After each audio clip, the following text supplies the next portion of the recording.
ready. 5, 4, 3, 2, 1. Broadcasting live from the Newsmax studios, this is the Steve Malzberg Show. Be a part of the action by calling 855-777-9660. That's 855-777-9660. Or email Steve at malzbergshow@newsmax.com. Here is Steve Malzberg. Greetings, everyone, and welcome to the Steve Malzberg Show. And when I tell you we have a packed show with breaking news and issues of great importance today, folks, we do indeed. And, of course, over the weekend, Israel bombing Syria on two occasions, I believe on Saturday and on Sunday, hitting various targets. We also have Benghazi, which we're going to get into in depth. The hearings on Benghazi Wednesday, and all I could say is Hillary and Barack Obama, watch out, because these whistleblowers are going to be blowing the whistle very loud, and we're going to be responding. But first, let's go to our friend Caroline Click, Deputy Managing Editor, Jerusalem Post, and Senior Fellow of Middle Eastern Affairs at the Center for Security Policy. Hey, Caroline, how are you? I'm great. How are you doing? Good. Always great to talk to you. Appreciate you coming on from Jerusalem. Okay. The latest, of course, the attacks Israel launching into Syria. At first, it was thought they just were going after rockets that were being transported, Iranian rockets to Hezbollah.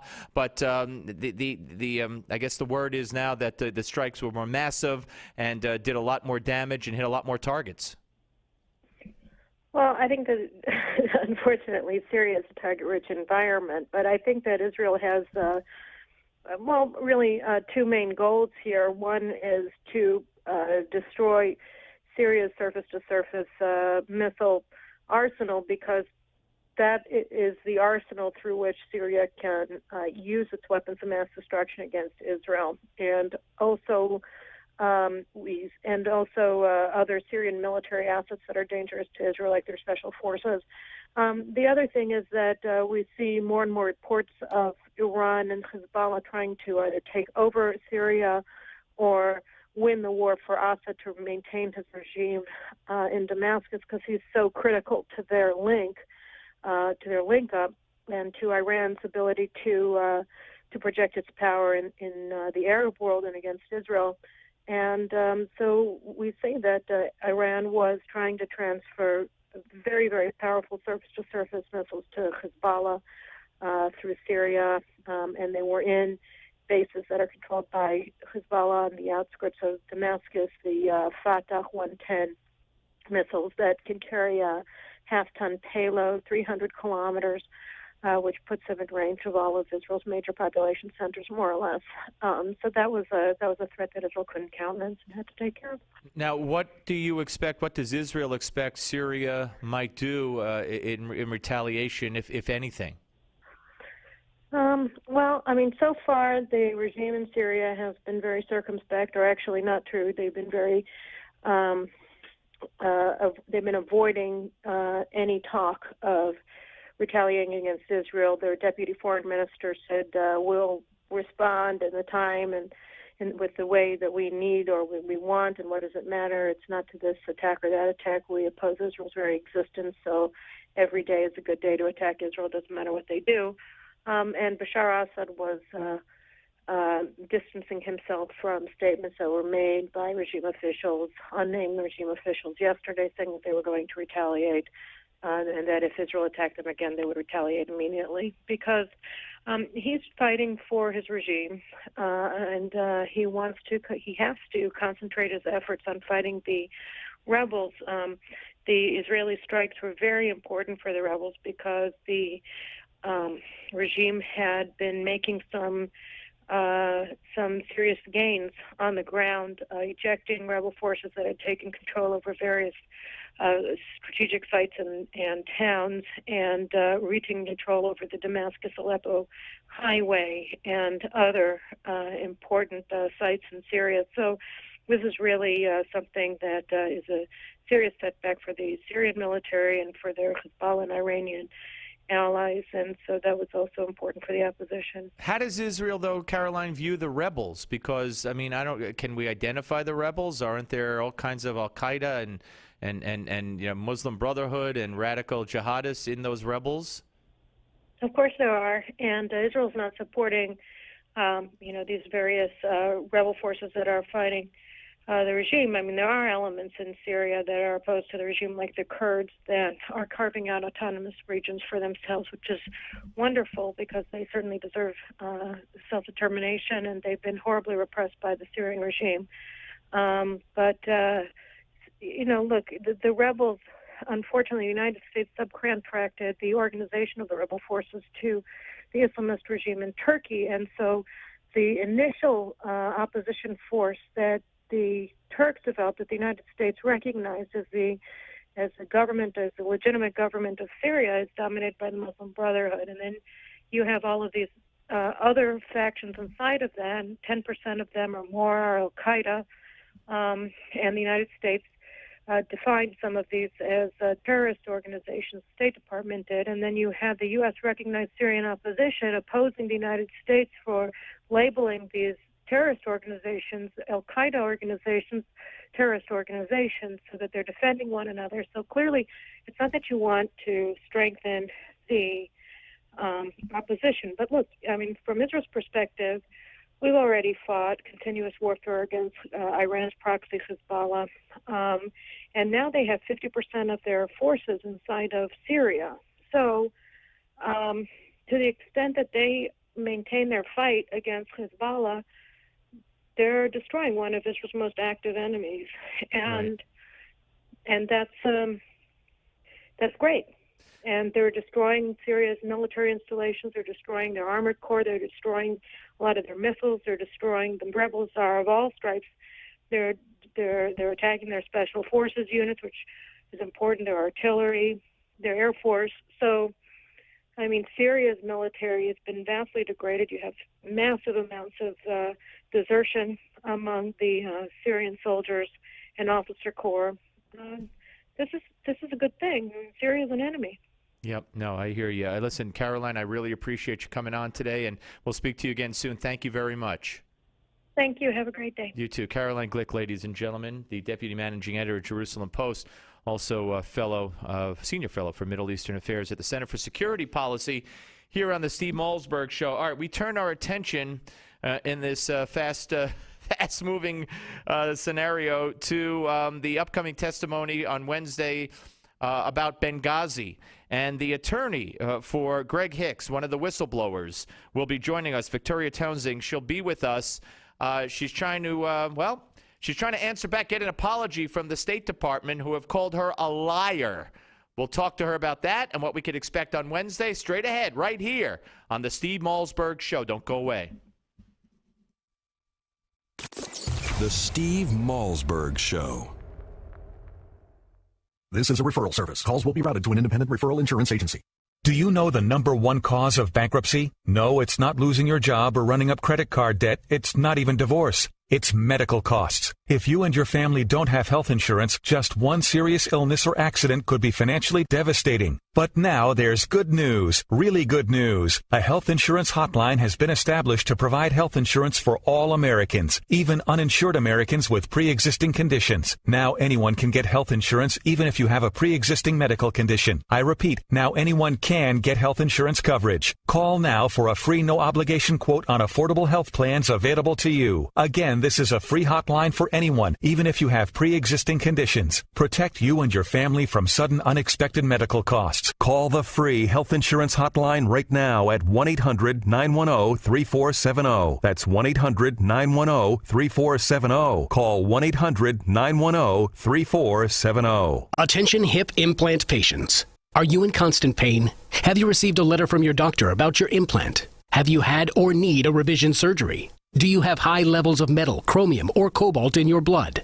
Over 90,000 hip implant devices have been recalled due to defects and failures resulting in revision or replacement surgery. If you have a recalled hip implant, you may be entitled to substantial financial compensation. Call 800-460-0920 to see if your implant is affected by the recalls. If you or a loved one has a defective or recalled hip implant, you may be entitled to substantial financial compensation. Call 800-460-0920. That's 800-460-0920. 0920. Protect your legal rights today. Call 800-460-0920. This is an advertisement, not valid in all states. Paid non-attorney spokesperson. iLawsuit.com is an advertising group that represents lawyers advertising their services and is a free matching service for consumers. It is not a law firm or lawyer referral service. According to the FBI Uniform Crime Report, there are over 5,000 robberies every day. Your home could be at risk of being burglarized. Don't put your loved ones and valuables in jeopardy. For just over $1 per day, your home can be protected from break-ins, fire, and more.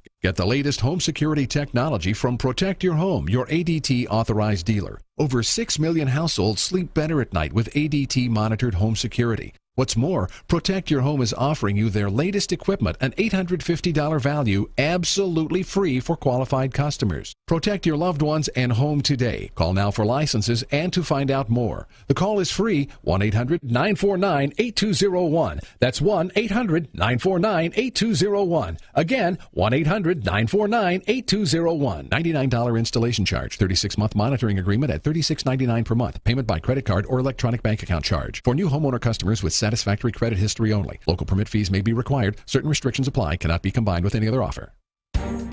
Obamacare. President Obama's massive health care law is taking effect this year. With over 15,000 pages of regulations, few even know what it means. Now, the Obamacare Survival Guide by Nick Tate gives you the shocking facts about this law. It's a step-by-step guide on how you can protect yourself. Already the New York Times bestseller, every American needs to get the Obamacare Survival Guide and find out about the new taxes, hidden fees, fines, Medicare changes, business rules, and why doctor shortages are likely. Donald Trump says the Obamacare Survival Guide is a must-read for anyone worried about getting good health care for themselves or their employees. So get the Obamacare Survival Guide. It's at bookstores or get our special offer at Obamacare911.com and you'll save $15. Go now to Obamacare911.com. Obamacare911.com.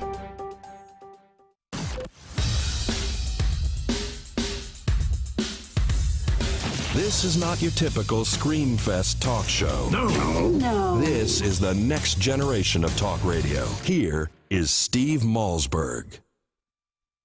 This person is the lawyer. This is Victoria Tonsing. Right, okay. Yep. Are you aware of any State Department employees who have contacted the legal advisor or anyone else saying that they would like to have a lawyer get cleared so that they could...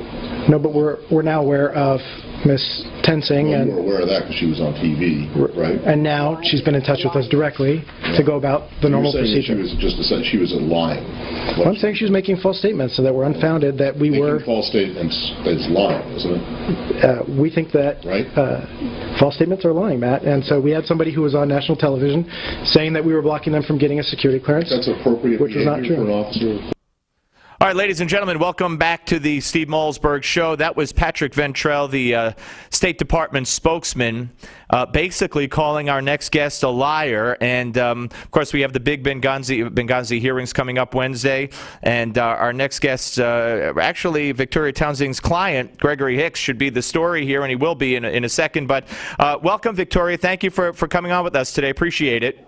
Delighted to join you. Well, of course, you have become a part of this story here, and a big part of this story.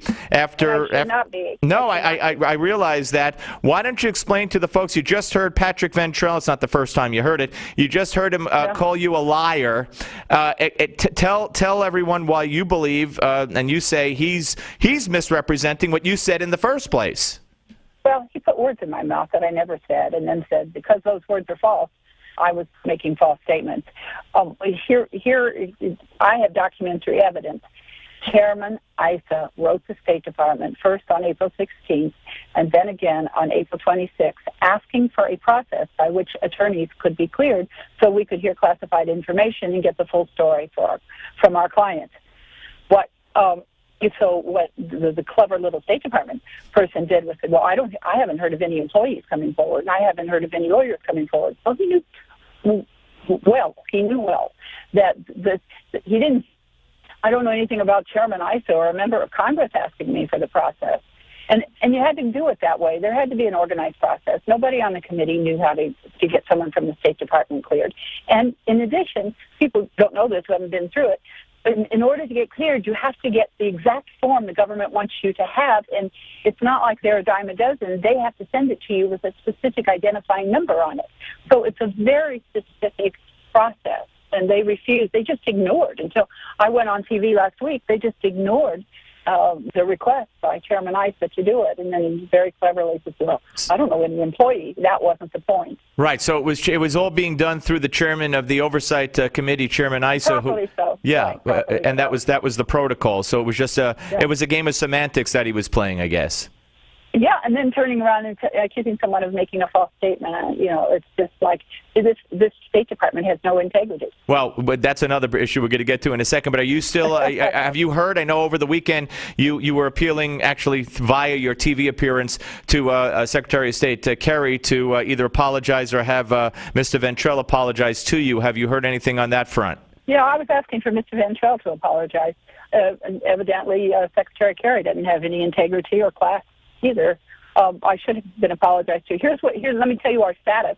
I'm right now in a car and had to change our original time for our interview because my husband, Joe DeGenova, who has another whistleblower client, and I are headed for the State Department and have to be there at 1:30 in order to get what is only a temporary secret clearance. So we have to sign away our lives to get that. And the problem is we need top secret clearance.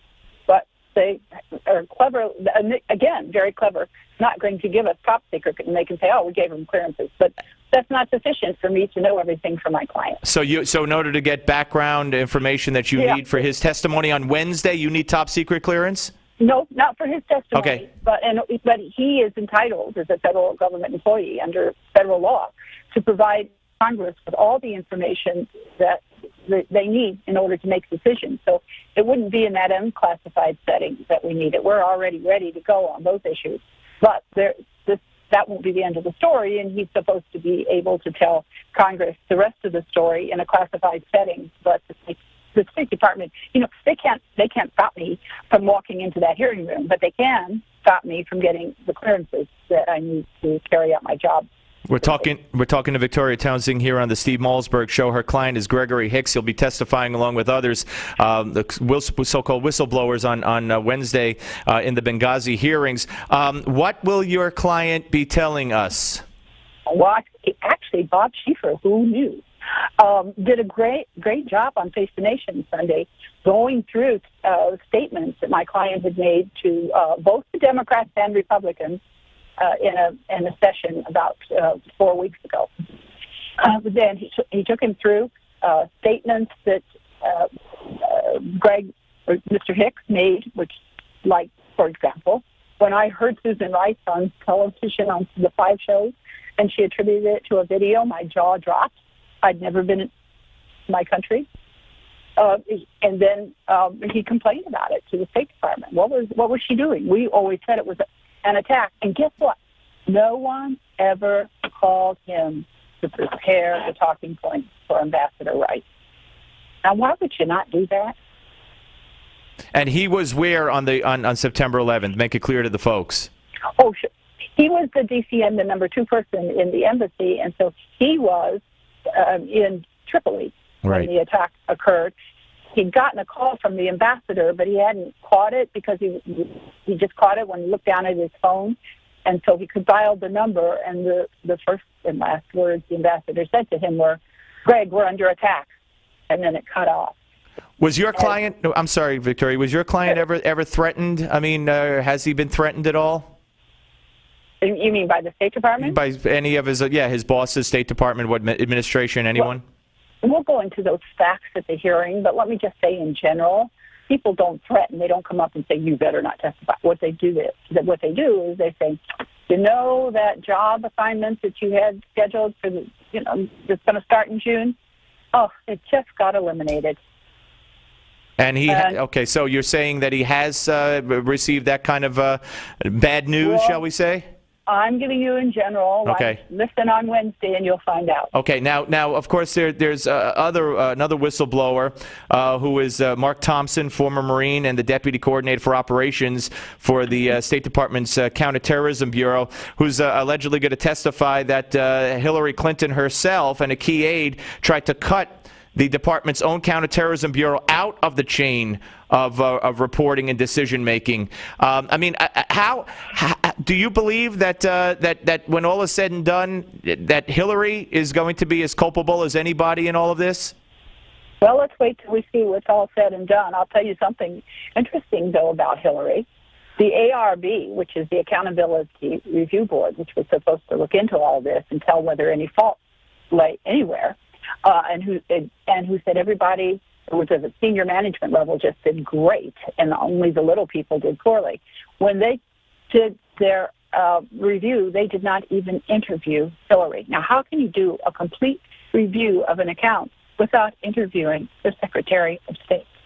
Very, very interesting. Okay, Victoria, thank you so much, and good luck with getting the security clearance. In regards to your husband as well, I've spoken to him over the years, and I know that you're both heavily involved with these whistleblowers, and stay strong. Thank you very much. Have your listeners support us. Well, I'm sure they will. Thank you very much. Victoria Townsend, ladies and gentlemen, here on the Steve Malzberg Show, and Wednesday is going to be a very, very interesting day. It's always the cover-up that's worse, as you well know. Just ask the Watergate people. And what we have here isn't a break-in at a building. What we have here are 4 dead Americans, including the U.S. ambassador. And God bless people like Lindsey Graham who have kept this issue alive, and these people who are risking their futures and their security and their jobs and everything else to come forward and to tell the truth and tell what happened. And when Senator Kerry says we have more important things to worry about, and when the White House spokesman Jay Carney says Benghazi was a long time ago, and when Hillary Clinton says, what difference does it make? Well, you're all going to have to answer to the Congress and to the people of the United States. We'll come back, folks. Much more on Benghazi and much more else. Is that proper English? Probably not, on the Steve Malzberg Show. The Steve Malzberg Show. Hi, this is Mike Reagan. Folks ask me, what would Ronald Reagan do if he were with us today? I believe the first thing he'd do is stop Obamacare. Already it's in effect, with higher taxes, hidden fees, skyrocketing insurance rates, big Medicare cuts. And some insurance plans are hit with a 40% tax. Protect yourself by getting the Obamacare Survival Guide. It's already a #1 New York Times bestseller. Newsmax says it's the best guide to the new law, giving you the strategies, tips, and loopholes you need to know. If you're insured on Medicare, a business owner, a medical professional, just about anyone, you need this book. Get the #1 bestseller, the Obamacare Survival Guide, at bookstores everywhere. Or get our special $4.95 offer and save $15 off the cover price by going now to Obamacare911.com. Obamacare911.com. That's Obamacare911.com. Hi, I'm Joan London, and if you're worried about your parent or a loved one living alone like I was, and you want reliable senior care information, then call A Place for Mom, the nation's largest senior living referral service. You'll get free information on assisted living, Alzheimer's care, nursing homes, even important financial information. They had obviously researched every place, not just given me names. Really? Yeah. They found me a place for what she could afford, and it was magnificent. We're now very confident that she's safe, and they just helped every step of the way, and I can't thank them enough. So if you're struggling to find reliable senior living information, call A Place for Mom. This is a free service, and you can trust them to help you. If you're struggling to find reliable senior living information for your mom or dad, then call or go online to get the free help you need during this turbulent time. Call now, 800-908-1254, 800-908-1254. Meet Jim. Like many of us, Jim enjoys a busy life. Between work, family, and friends, his days zip along. And Jim has the energy to tackle almost anything. But lately, Jim's get up and go has literally taken on a new meaning. Jim's always put focus on a full night's sleep, but it seems like these days, he's up and down to go to the bathroom so many times he can barely wake up in the morning. His prostate concerns have him sad, tired, and worried. Activities that were once enjoyable now seem like a chore for Jim. His golf game is at the mercy of his bathroom schedule. Family outings are planned around it too. Jim even has difficulty going to the bathroom. He's tried so many prostate remedies he can't keep them straight, and nothing ever seems to help. Then Jim found out about Prostate Revive, the all-natural dietary supplement specifically formulated for men, targeted towards improving and sustaining normal prostate function. Prostate Revive includes 15 super ingredients never combined before, including saw palmetto extract, beta-cytosterol, pomegranate fruit extract, selenium, and other high-quality nutrients. These targeted and all-natural ingredients promote healthy urinary flow and optimal prostate health. And the best part is, Prostate Revive was developed by a renowned medical doctor. Dr. David Brownstein personally formulated Prostate Revive with one goal in mind: to promote a healthy prostate gland. Thanks to Prostate Revive, Jim's got his life back. He gets a full night's sleep every night, and his friends and his wife can't believe he's the same guy. He has his old energy back, and no one has to wait for him. He doesn't even think about his prostate concerns anymore. Visit MedicSelect.com to take back your nights and improve your quality of life with Prostate Revive. This person is the lawyer. This is Victoria Tonsing. Right, okay. Yeah. This person is the lawyer. This is Victoria Tonsing. Right, okay.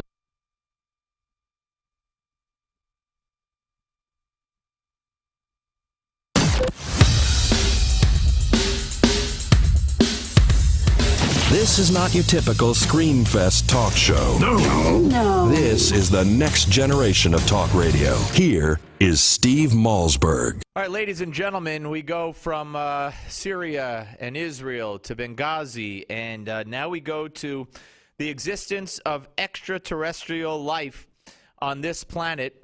And yes, we cover it all. We're also going to talk to Penny Hardaway later in the show, a former Knick, former Orlando Magic, and many other NBA teams. But we welcome in former United States Senator, Democrat from Alaska, former Senator Mike Gravel. Hello, Senator. How are you? Steve, fine, and thank you for having me on your show. Well, it's my pleasure. You know, I was very intrigued by what I heard from you over the weekend when I was doing my carousing around or perusing around the internet, or my surfing, I guess you call it. And I found the citizen hearing on disclosure in Washington that you and five other former Congress representatives were speakers at. And, you know, just the other week we found this, someone found this little, it looked like a little E.T. I mean, it was about a foot long, and they said that it actually had DNA. And, you know, then that faded into the background. So many times we hear reports of UFOs and strange lights, and no one could explain them, or the government poo-poos them. But when it comes to what always gets me, senators, when airline pilots or Navy pilots or people in the military, when they see things that they can't explain and they tell their stories, that's what piques my interest and makes me say, whoa, something is going on here. Now, you say that that there are extraterrestrials and that our government has always and is still covering it up, correct? That's exactly correct. And what the hearing proved, now, we weren't making speeches. We, as former members of Congress, were invited to chair each day, 5 days. So essentially it was 40 hours of hearings from 40 different individuals. Probably two-thirds of them had PhDs. About a third or more than a third had military backgrounds, the highest being a full colonel. And then the others were just researchers who were bringing forth their knowledge. Now, it may surprise you, Steve, but there probably are 1,000 sightings a month worldwide. I'm talking worldwide. This is a global phenomenon, not just an American phenomenon. But the entity, the United States government, has been the most recalcitrant in recognizing this officially. Now, the White House says, "Oh, we know nothing about this. There's no files on this subject," and that's really an outright lie and crap, because we receive testimony from military people over and over again, indicating that there certainly was something there. The secrecy starts with Harry Truman. Within an hour of the Roswell incident, the decision was made to keep this top secret need to know the highest level, because there's two reasons for it, Steve, if you'll permit. Well, I would guess that. Well, and I'm glad you brought up Harry Truman, because my next point to you was going to make clear that you're not saying it's Obama that's covering it up. This has been the case for every president that has ever run into this. If in fact they've run into it, every president has covered it up. Correct? That's correct, and it's and right now the latest is Obama, which is a ridiculous statement that the White House has made, which is they don't have any files on it, there's nothing to it. And that's ridiculous, because we get the people who wrote the reports, military personnel who wrote the reports testifying before us. And I'll tell you, Steve, these were credible witnesses. There weren't any crazies in the crowd. Right. But I guess you're going to tell me, Senator, that one of the reasons, and I hate to jump the gun here, is that, there'd be some kind of panic. No, wouldn't there? Well, that's what the leadership feels, and that's what's because of the War of the Worlds back in, 40, which was ridiculous. There was some people reacted to it. But no, the American people are not so immature that they can't handle this information. They handle it in Europe. They handle it in South America. In fact, in Peru, they get the officers who have experienced sightings to be able to go to the class of students and explain to them what they've seen. A little bit like we have firemen go to grade school to tell people about fire. So are you saying in these other countries, and I don't know if you mentioned Europe as a continent that you just mentioned, you're saying that their governments have acknowledged that there are extraterrestrials? They acknowledge the reporting. See, what is going on other than the secrecy over these? There's been about, what they tell us is about 10 crashes of extraterrestrial vehicles where they had human beings or him or whatever you want inside. And they've been taken to the United States and have been studied extensively. And with respect to the materials, our technologists are trying to re-engineer it so that we can develop the same capabilities that these extraterrestrials. So what we're saying is, and what I've come to a conclusion after a whole week of testimony, is that there is an extraterrestrial presence monitoring our planet and monitoring it extensively, and have not made an effort to communicate, because I think they've concluded, as I personally have concluded, that we are a warlike planet and that we're not mature enough to receive this. And our leadership, particularly the secrecy that by the United States, two reasons. One is there's a generic propensity for secrecy in the military and for those who have power. And secondly, the military have good reason to have secrecy because they know that these extraterrestrial presence can knock out our defense capability in an instant. Well, in fact, and we're talking to former Alaska Senator Mike Gravel here on the Steve Malzberg Show. Isn't there, or hasn't there been testimony, maybe it occurred at your conference, I don't know, where in fact there have been claims that our nuclear capabilities were taken down by extraterrestrials for a point of time? Steve, you're so right. And we had testimony from the people that were in the pods of the Minuteman missiles. Captains who came forward, who are now in their retirement, are now telling us the truth that, hey, when these extraterrestrials were hovering above, everything did not work. All right, well, let me ask you personally what you believe. In addition to the sightings and the testimony that you find credible, do you have reason to believe, do you believe personally that there are extraterrestrials, I hate to use the word infiltrated, but I'll use it, that are walking around, our streets, that have assumed human form, or that it's basically been, that have flown around, hovered above us, and things of that ilk?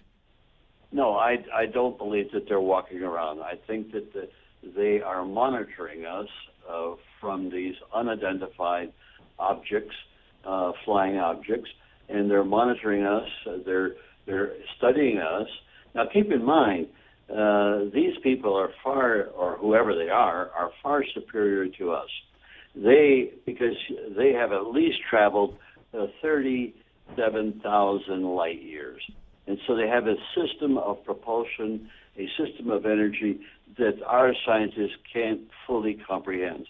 We did receive testimony that one of the major CEOs of a major defense contractor said, "Oh, we've got the technology, we could take ET home." Well, I jumped on that, and I don't. If that's the case, then we are being denied this new energy source, which could alter the livelihood of all human beings on Earth, because our problem at this point in our human development is energy. We're dependent on oil. We're dependent on oil from very odd places in the world which do not handle their responsibilities properly. So here's what I believe. I believe we are being monitored. I think there is an extraterrestrial presence, and I think it's unfortunate that we are not mature enough to communicate with them, or they choose not to communicate with us because they don't think we're mature enough, and I think that's accurate. And we don't have the scientific knowledge to handle what they've discovered. So clearly, these are from a planet that has had life that is more matured, more sophisticated than we had. And you have no idea, or do you, where this planet might be? Is it one of the planets we know of, or is it just from a place completely beyond? And let me ask you this. Are they a threat to us? Well, they're not a threat to us, because if they wanted to, they could have destroyed us many times over.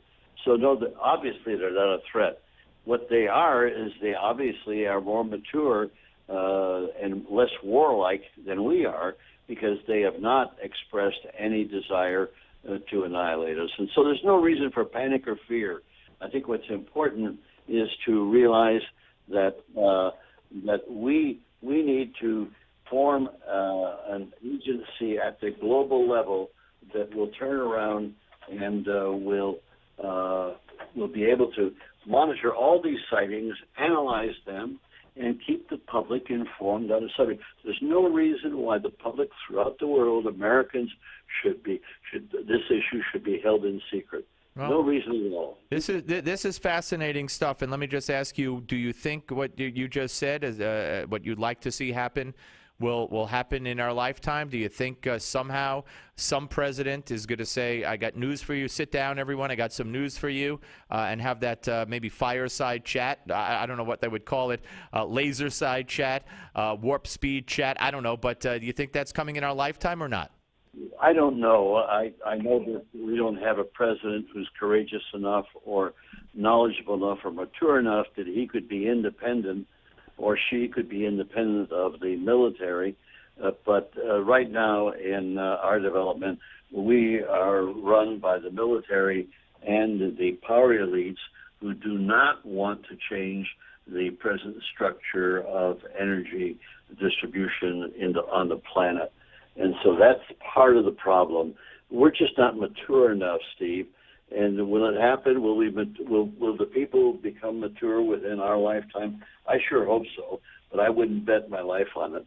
Senator, it's been fascinating, and I hope you'll come back. I'd love to talk to you about some other issues about what's going on, both home and abroad. So we'll call on you again if that's okay.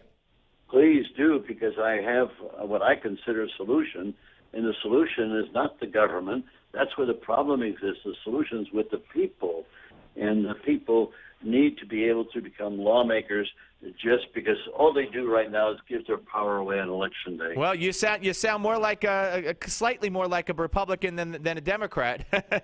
Well, no, quite the contrary. I think both parties need to have a great deal to be desired. Okay, sir. Thank you for your time. We appreciate it. Thank you, Steve. Thank you. That's former Alaska Senator Mike Gravel, Democrat. That's fascinating stuff, I got to tell you. It really is. And it has come from so many credible witnesses and people who have had it happen to them. And not just people on the ground driving around in their cars, but also military men, pilots. Just things they cannot explain, they've never seen, and there's no explanation for it.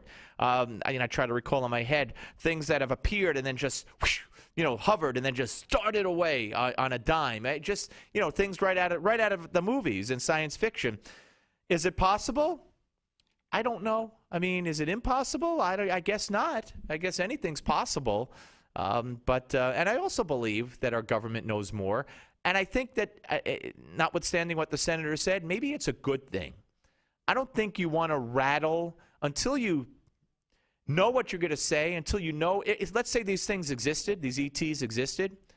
Until you know, A, if they're a threat or they're not a threat, or they want to make friends with us, or they want to destroy us, or how they're going to affect us. I don't think it's a good idea for a president to tell the American public, hey, you know that movie E.T.? Well, it's real. You know, what's it going to do to the market? What's it going to do to people? What's it going to do for the anxiety level of a nation? What's the point in telling us? Unless, of course, you've communicated with them and you know what to tell us about them. So I don't know. It's certainly interesting, and I know my son Robert is going to be fascinated if he hasn't heard this interview to hear this interview. And if you missed the interview, you could go hear the interview and watch the show at our, dare I say, archive. It's a past show page. You go to Newsmax.com, click on the Malzberg Show link. If you're watching it now, you know that, and you'll see the previous show page. We're also available starting today on iTunes. That's right. The Steve Malzberg Show available on iTunes. If you go to my Facebook account, my Facebook page, facebook.com/SteveMTalk, you could find out how to get it. But if you're a member of iTunes, just search me. Search Steve Malzberg, Steve Malzberg Show, and you'll find it right here on the Steve Malzberg Show.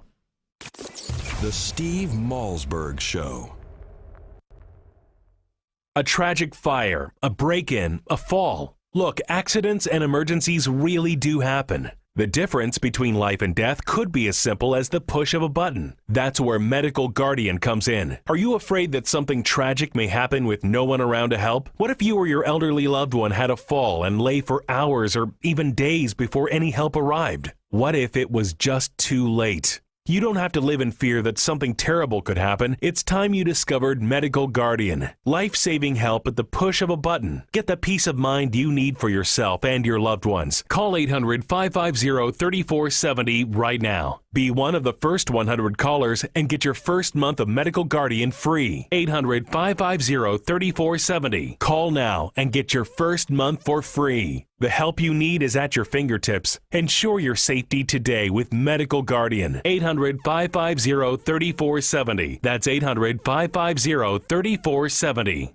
Are you at least 62 years old like me? Could you use an extra $50,000, $100,000 or more to live a better life? Then please consider the benefits a reverse mortgage can provide to you. With a reverse mortgage, you can have your mortgage payments stopped altogether and get equity out of your home to live on. And you can use the money to help you live a better life. How nice would that be, not to have a mortgage payment? Qualifying for a reverse mortgage is simple, since there are no income, asset, employment, or credit requirements. However, you must be 62 years or older, own your home outright, or have a very low balance on the mortgage, and be prepared to live in it throughout the rest of the loan. Call now for more information. 800-831-1560, 800-831-1560, 800-831-1560.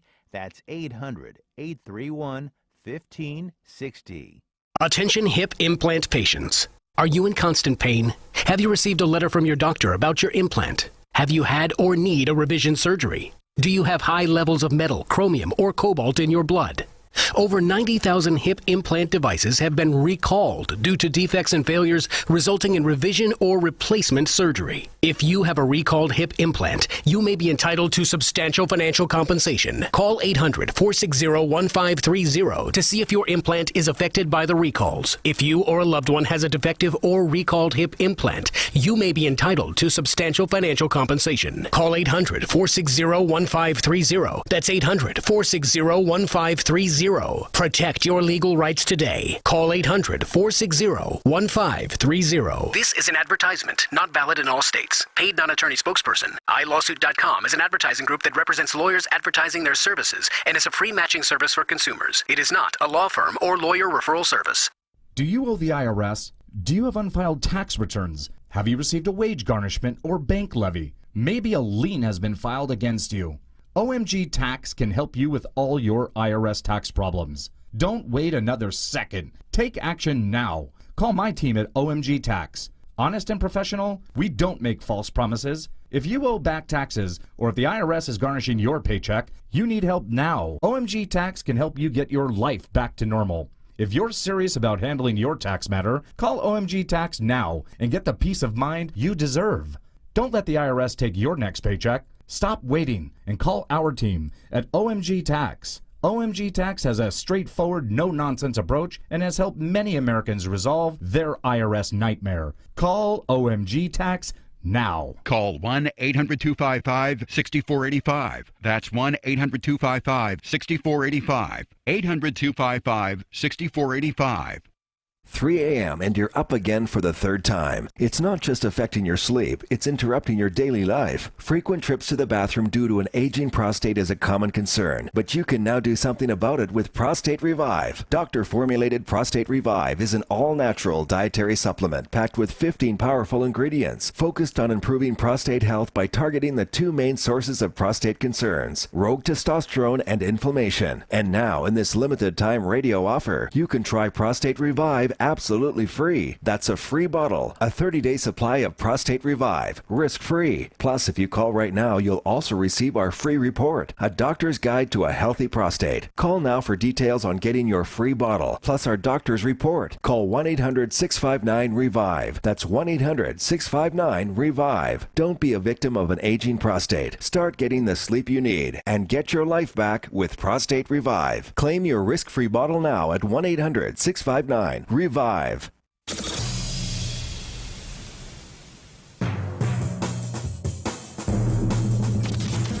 Voice of talk radio is here. This is the Steve Malzberg Show. Call the show at 855-777-9660. Here is Steve. You know, ladies and gentlemen, over the weekend, I spent a good deal of the weekend compiling this list of sound bites because it's so aggravating and it's so unbelievable, and I don't know where to start.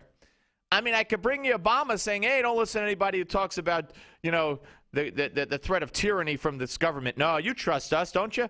That was at Ohio State University. He was a commencement speaker. We got lots of stuff. Bill Maher going crazy, saying that Obama pays in the high 20s for his tax rate. We got a lot of stuff going on here, but I just want to bring you these first two. We have the whole show to bring you these sound bites. I want you to listen to, and this is going to be cut 27. I want you to listen to,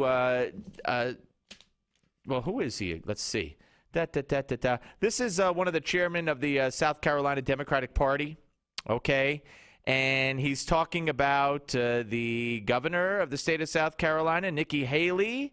And here's what he had to say in reference to her. Now, at this time, I'd like to introduce, now do I call him Senator or do I call him Governor Shaheen? What do I call him? That's what I thought. And about 18 months from now, hopefully he will have sent Nikki Haley back to wherever the hell she came from.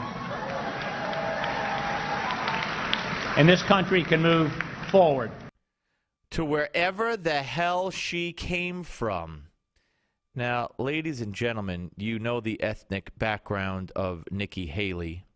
And for him to say that about a woman, first of all, a woman, period, but a woman of her ethnic history and background, to say something like that, as if she came from, you know, she's a foreigner, or just, it's so insulting and demeaning. And if it were a Republican chairman of a state saying that about a woman of color or ethnicity, we'll send her back to wherever the hell she came from, it would be considered racist. But of course, you're not going to hear boo about this in the media. We'll send Nikki Haley back to wherever the hell she came from. Wow. Wow, wow, wow. It's nice to be a Democrat and get to say whatever you want to say. And there are no repercussions, none whatsoever. In fact, he was cheered. He was cheered. All right. I brought you last week a speech by Masha Gessen from 2012. She's a big outspoken activist for the LGBT community, and she was talking about how she hates to lie about marriage. And how when she says gay marriage won't change the institution of marriage, she says, of course it will. She says, I hate to lie, but you got to lie. And then she said, there shouldn't be marriage in the first place. Our goal, she said, is to get rid of marriage. And my kid should have 5 parents, not 2. Well, she's not alone, apparently, because if you listen to Judith Stavey, NYU professor, on the O'Reilly factor, give a listen to cut 17. I say, why should there be marriage at all? What should limit it to 2, and why should it be monogamous? Nothing, in my view, gives the state that particular interest. I'm not arguing for those other forms, though I do, in my book, argue for the decriminalization of polygamy. I would agree that we should get rid of the sexual family. There's no reason in the contemporary world to base our relationships necessarily on sex. Now, she's an NYU professor. I have no idea if she's gay or she's not gay. I don't know. But don't you see? Are you blind, ladies and gentlemen? Are you blind? Oh, no, gay marriage won't affect traditional marriage. No. And then we have Masha Gessen. We played about 5 sound bites from her on Friday talking about how you got to lie. You got to say it's not going to affect marriage. But, of course, it's going to affect marriage. And we shouldn't have marriage in the first place. Now you got this NYU professor. We need polygamy. We don't need marriage. Let's outlaw marriage. What's wrong with 5 people together at once? This is what I've been saying all along. Ooh, and I'm a homophobe for saying it. And Sonia Sotomayor brought it up at the hearing on either on DOMA or on Prop 8. I forget which one she brought it up on. Folks, if you think you could change the definition of marriage and keep marriage, you're very... I got a bridge that I could sell you. It's just a little south of here. It's called the Brooklyn Bridge. Because if you believe that, you'll believe anything on the Steve Malzberg Show. The Steve Malzberg Show.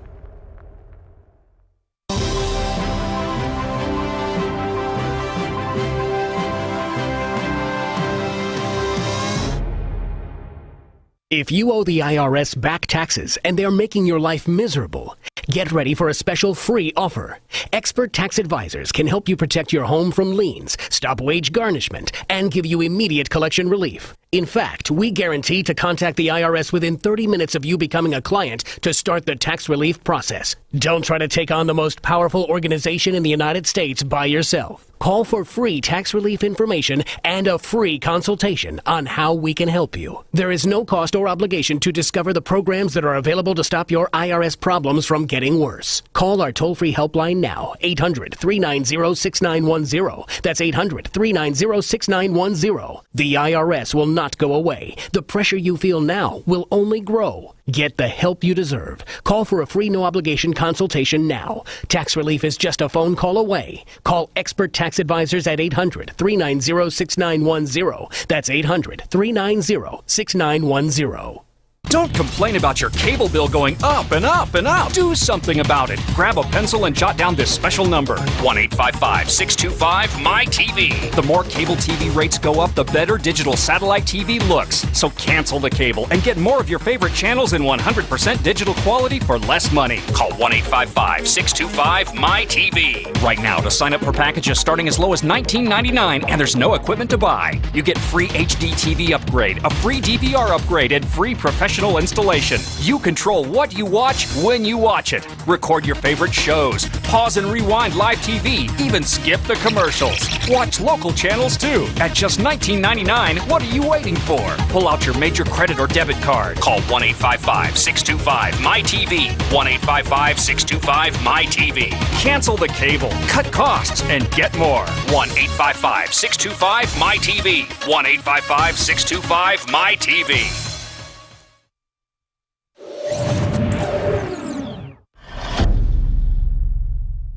Hello and welcome to your Newsmax Now update. I'm John Bachman.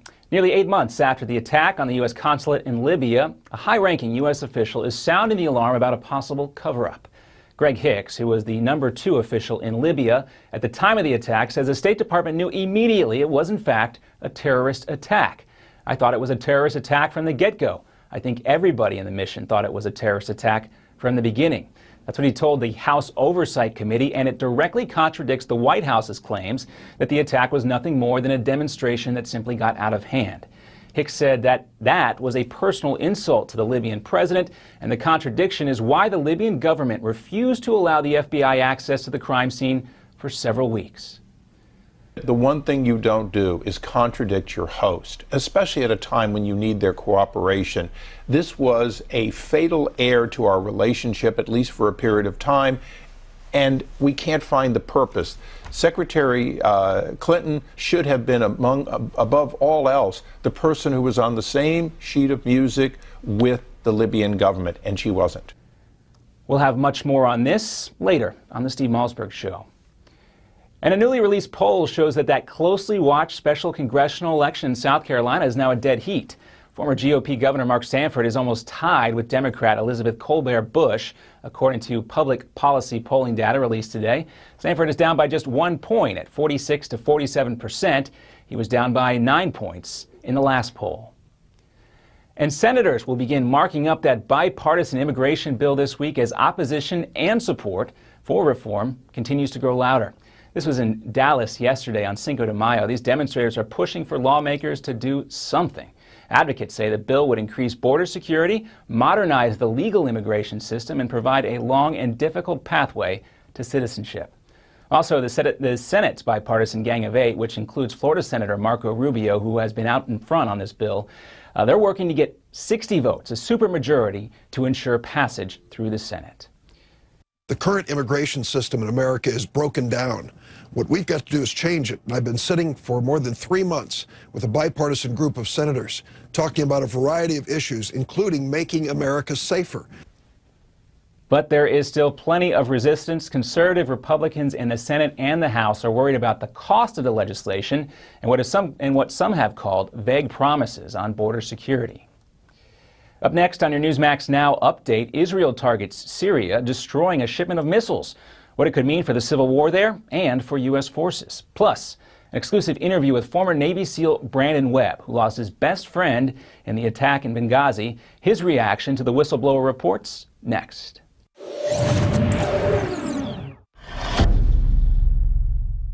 Do you owe the IRS? Do you have unfiled tax returns? Have you received a wage garnishment or bank levy? Maybe a lien has been filed against you. OMG Tax can help you with all your IRS tax problems. Don't wait another second. Take action now. Call my team at OMG Tax. Honest and professional, we don't make false promises. If you owe back taxes, or if the IRS is garnishing your paycheck, you need help now. OMG Tax can help you get your life back to normal. If you're serious about handling your tax matter, call OMG Tax now and get the peace of mind you deserve. Don't let the IRS take your next paycheck. Stop waiting and call our team at OMG Tax. OMG Tax has a straightforward, no-nonsense approach and has helped many Americans resolve their IRS nightmare. Call OMG Tax now. Call 1-800-255-6485. That's 1-800-255-6485. 800-255-6485. What is Lignet? Lignet is knowledge. Lignet is power. Lignet is global. Top-level officials, U.S. intelligence officers, national security advisors, foreign operatives, all reporting directly to you. What is Lignet? Lignet is confidential. Lignet is sensitive. Lignet is security. What is Lignet? They're the ones taking the world's pulse. If you're not in the know, you're not on Lignet.com. You've been briefed.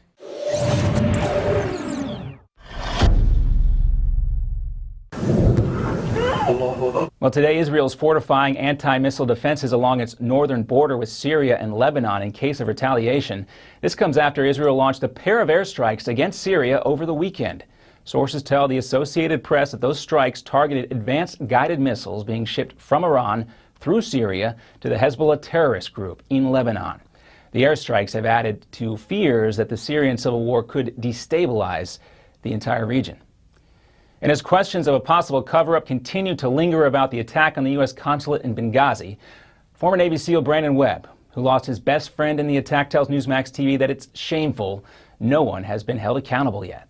I really place a lot of fault on the State Department for not having their act together.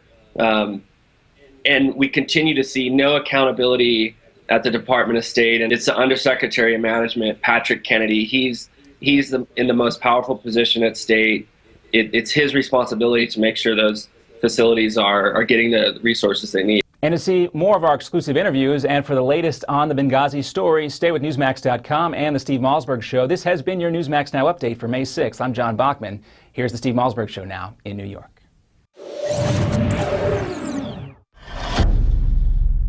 Are you ready? 5, 4, 3, 2, 1. Broadcasting live from the Newsmax studios, this is the Steve Malzberg Show. Be a part of the action by calling 855-777-9660. That's 855-777-9660. Or email Steve at malzbergshow@newsmax.com. Here is Steve Malzberg.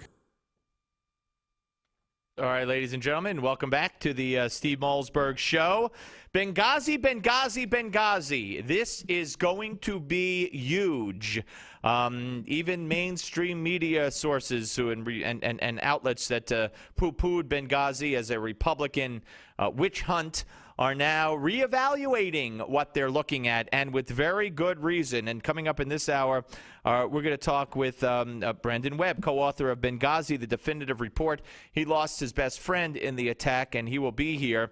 Of course, the testimony at the hearings will start on Wednesday. 4 whistleblowers will present themselves. We've learned the names of those whistleblowers. But I want you to listen to a report from James Rosen on Fox News, which came late last night. And listen to the latest about, well, it involves one Hillary Rodham Clinton as Secretary of State and her top aide. Listen to cut number 50. Fox News has learned that one of the witnesses will testify that then Secretary of State Hillary Clinton and a key aide, the Undersecretary of State for Management, Patrick Kennedy, effectively tried to cut out the department's own counterterrorism bureau from the chain of reporting and decision-making on this crisis in the early hours after the attacks. That's according to one of the star witnesses at this hearing on Thursday, Mark Thompson. He's a former Marine and now the Deputy Coordinator for Operations in the agency's Counterterrorism Bureau. He considers himself a whistleblower.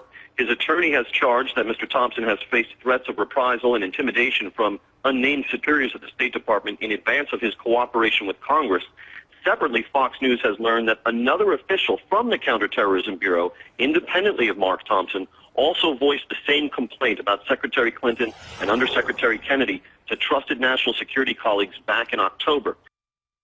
Didn't know anything. Hillary knew nothing, remember? And this will be 45 and 46. Remember her testimony with Senator Johnson. Remember the Q&A. We remember. America will remember. Voters will remember. And let's go to cut 45. People have accused Ambassador Rice and the administration of, misleading Americans. I can say, trying to be in the middle of this and understanding what was going on, nothing could be further from the truth. Was information developing? Was the situation fluid? Would we reach conclusions later that weren't reached initially? And I appreciate the... Madam Secretary, do you disagree with me that a simple phone call to those evacuees to determine what happened wouldn't have ascertained immediately that there was no protest? I mean, that was a piece of information that could have been easily obtained. Well, but Senator, within hours, if not days. Senator, when you're in these positions, the last thing you want to do is interfere with any other process going on. I realize that's a good excuse. Number two, no, it's the fact. Yeah, it's a fact. It's a fact. Hey, did we do some things wrong? I was trying to be there. But I didn't sign any. I didn't see any cables. I didn't know anything. And then, of course, cut 46. Now, we have no doubt they were terrorists. They were militants. They attacked us. They killed our people. But what was going on and why they were doing what they were doing? No. Again, we were misled that there were supposedly protests and then something sprang out of that, an assault sprang out of that. And that was easily ascertained that was not the fact. And the American people could have known that within days, and they didn't know that. With all due respect, the fact is we had 4 dead Americans. Was it because of a protest, or was it because of guys out for a walk one night who decided they'd go kill some Americans? What difference at this point does it make? It is our job to figure out what happened and do everything we can to prevent it from ever happening again, Senator. Now, maybe they're dead because they were denied extra security. Maybe they're dead because the State Department hired al-Qaeda-linked groups to protect them. Maybe they're dead because when they were calling for help, the military was told to stand down. Maybe they're dead for a lot of reasons. Hillary, that's why it matters. And Hillary doesn't want it to matter. And I have a report right here. Democrats' agenda for Benghazi hearing. Protect Hillary at all costs. Now, let me tell you something.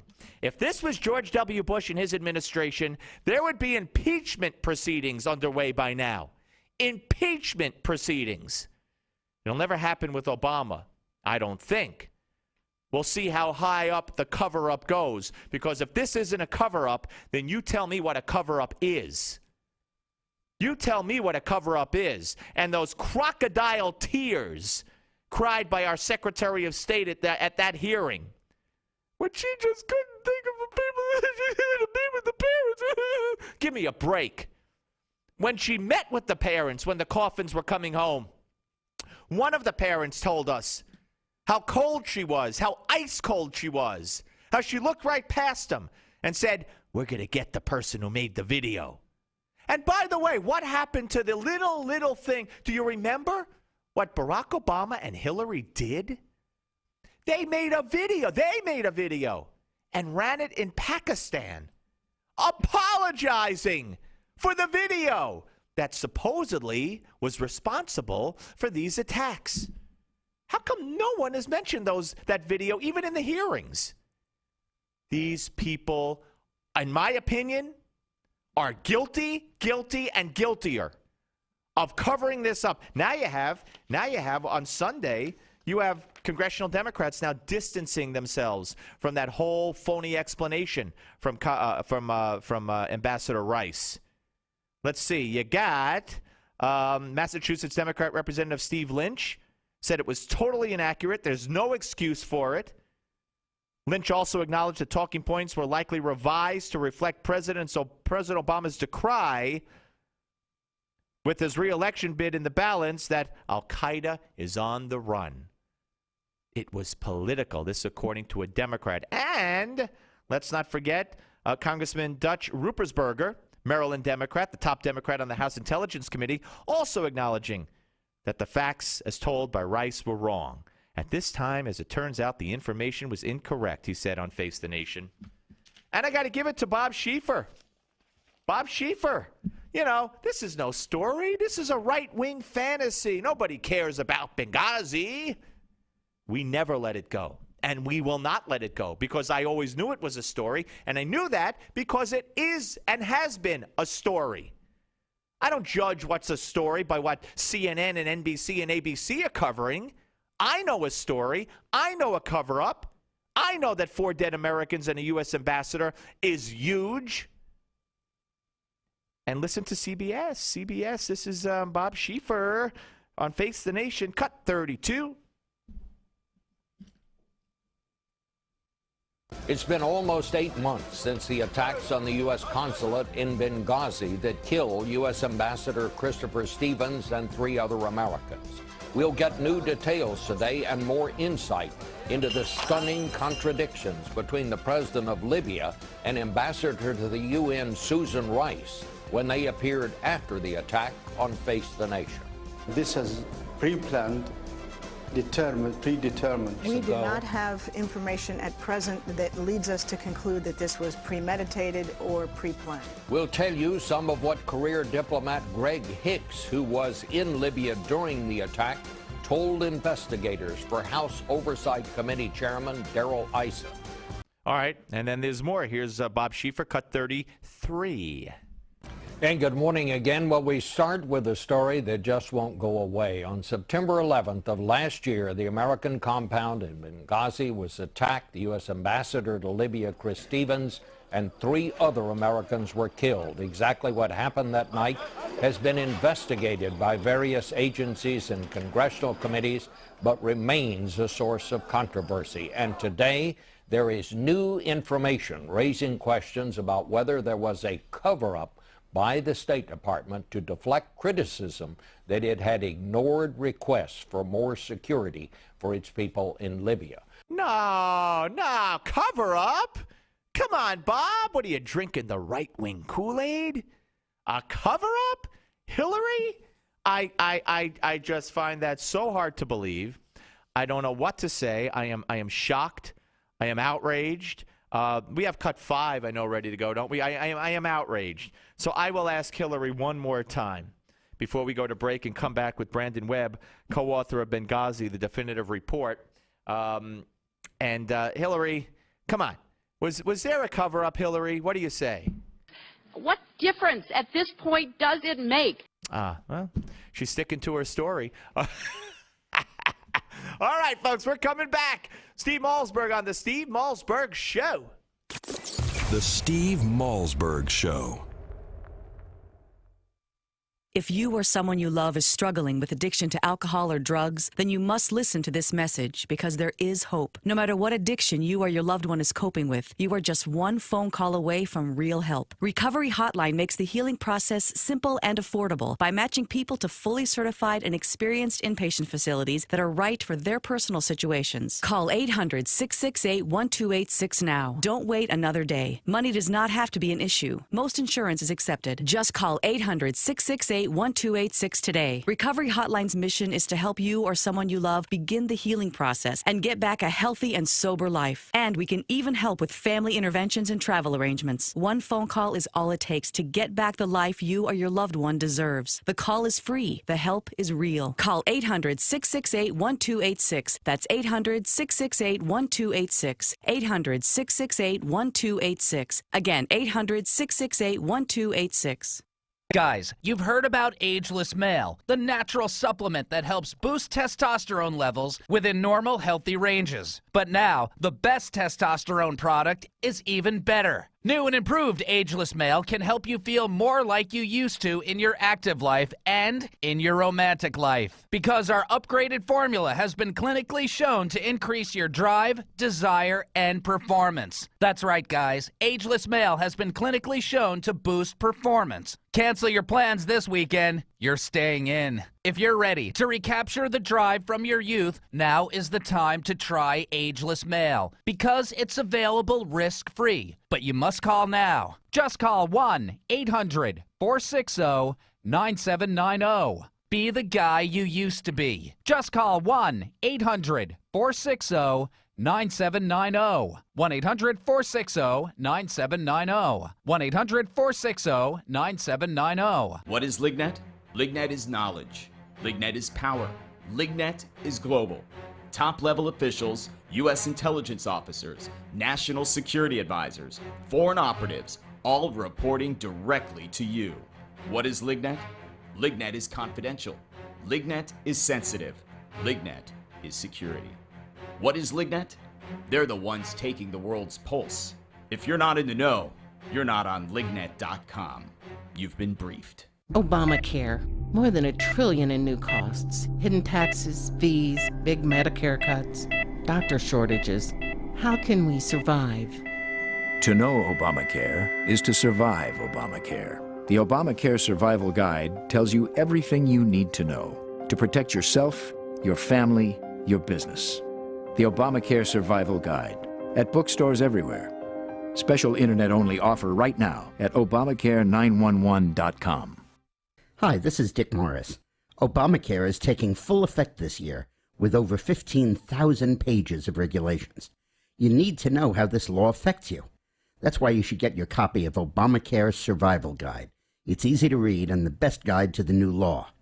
Even if you're currently insured or a senior on Medicare or a business owner, a medical professional, or really any citizen, you need the Obamacare Survival Guide. In it, you'll find about hidden taxes, fees, and fines, including a 40% tax on some health plans. I warned you about Obamacare. It's rationing, Medicare cuts, and will trigger doctor shortages. Now the Obamacare Survival Guide gives you the simple steps to protect your family. So get the Obamacare Survival Guide at bookstores everywhere. It's already a #1 Amazon bestseller. Or get our special $4.95 offer and save $15 today by going to Obamacare911.com. Obamacare911.com. That's Obamacare911.com. Are you tired of the insanity in talk radio? Well, there's a new voice during the afternoon. This is the Steve Malzberg Show.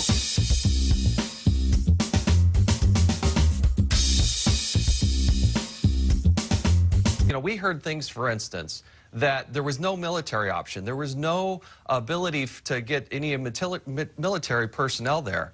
I think you're actually going to hear some testimony that says we did have some military options. We could have gotten some people there, and they were told to stand down.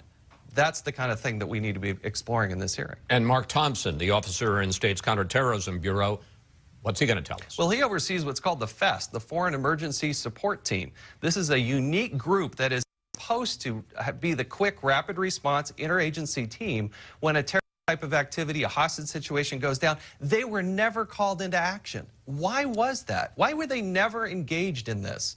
That's exactly what they're stood up for. All right, folks, welcome back to the Steve Malzberg Show.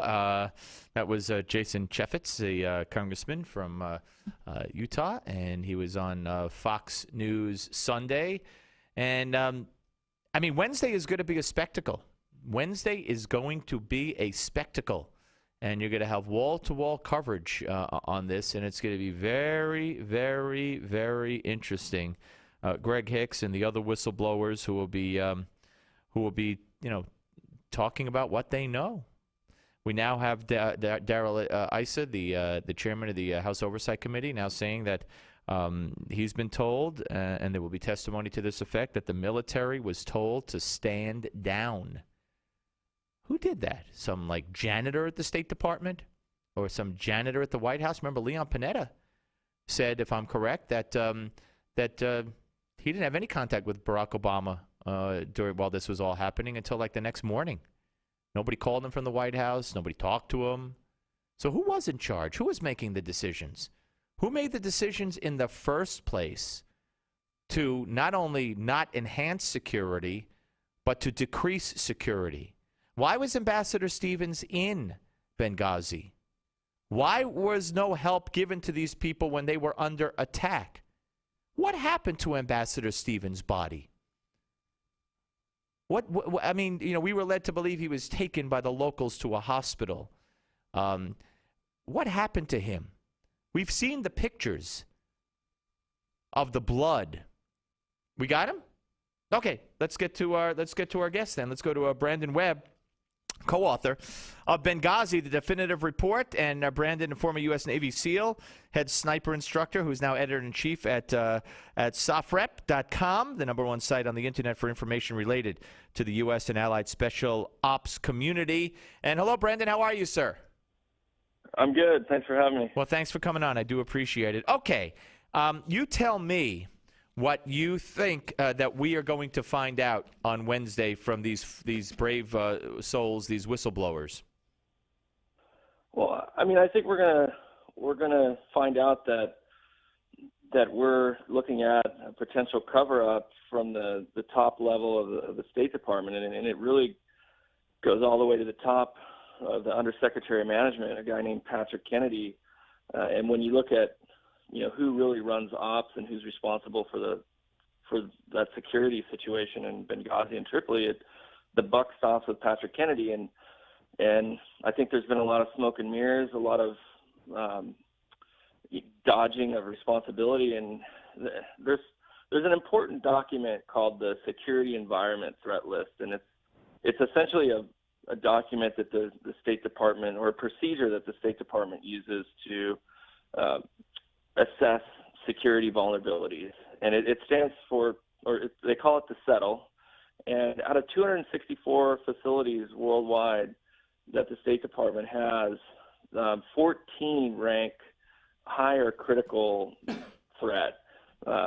And out of the 14, 9 and 10 are Benghazi and Tripoli. So this procedure is used to allocate security and resources and money, and the fact that this was never even discussed in the initial congressional hearings or even talked about in the internal accountability review board that the State Department did on themselves, it just really stinks to me. So I you're think we're talking gonna- about the threat level that was established to be prominent at the Benghazi embassy, and that it wasn't addressed, and in fact how cries for enhanced security were turned down. Is that what you're talking about? I'm talking about out of 264 facilities worldwide, the top 10 most dangerous facilities. Number 9, number 10 were Benghazi and Tripoli, and in an escalating threat situation, there was a reduction in security. So just gross negligence with where the security is concerned, and a lot of people don't realize Tripoli was evacuated as well. When Benghazi's calling for help, and they're busy clearing out the embassy in Tripoli and consolidating on the CIA annex down there, because their security wasn't there. All right, you talk about Patrick Kennedy. We only have about a minute left. You talk about Patrick Kennedy. Is he going to wind up being the fall guy if there's a fall guy, or does this go all the way to Hillary?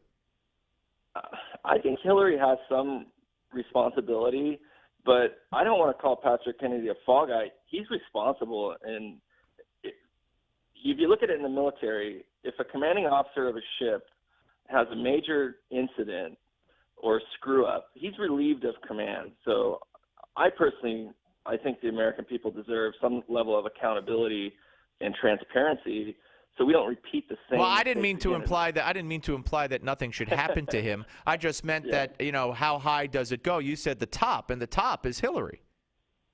It is. Hillary has responsibility for sure, but when it comes down to running ops and who is delegated and responsible, it's Patrick Kennedy. But Hillary, make no mistake, she tried to quietly step out of the way, but it's not over for her by any means. All right. Listen, Brandon, I appreciate it. Co-author of Benghazi, the definitive report. That's an ebook, and we'll check you out on Sofrep, SOFREP.com. And when we come back, we're going to talk to a good friend of Chris Kyle, who has an ebook himself. Chris Kyle, American Sniper, Navy SEAL. Don't go away on the Steve Malzberg Show. Coming right back. The Steve Malzberg Show. Last year, over 1 million consumers searched lawyer.com looking for a top lawyer, and our traffic continues to grow dramatically. We now need more top lawyers to cover many market and practice areas. Join now and lock in membership pricing for only $59 per month. We have no contracts and an unconditional money-back guarantee. Call now to receive a special radio-only discount where you can save up to $480. If you're a lawyer and you're looking for quality leads, customers to build your practice, you must call right now. 877-314-2657, 877-314-2657, 877-314-2657. If you're a lawyer looking for leads, you must call this number right now. 877-314-2657, 877-314-2657. If you need to lose weight and would like to get paid for it, that's right, I said get paid to lose weight. Just listen to the following announcement. The makers of GCE Green Coffee Bean Weight Loss are looking for real testimonials from real people and will pay you per pound to meet or exceed your weight loss goal. Until now, the secrets of green coffee's fat-burning power has been limited, but thanks to Dr. Oz, the secret is out. And now, this authentic green coffee bean fat burner is available in easy-to-take tablets. There are no expensive meals to buy or strenuous workouts. Simply take one tablet before each meal and record your progress. Only the first 200 callers are guaranteed to be accepted into the program. So if you're serious about losing extra weight and want to earn extra cash for fitting into your skinny jeans again, call 800-383-9230 now. Call 800-383-9230. 800-383-9230. Space is limited, so hurry and secure your spot today. 800-383-9230. Some conditions apply. 800-383-9230. 800-383-9230.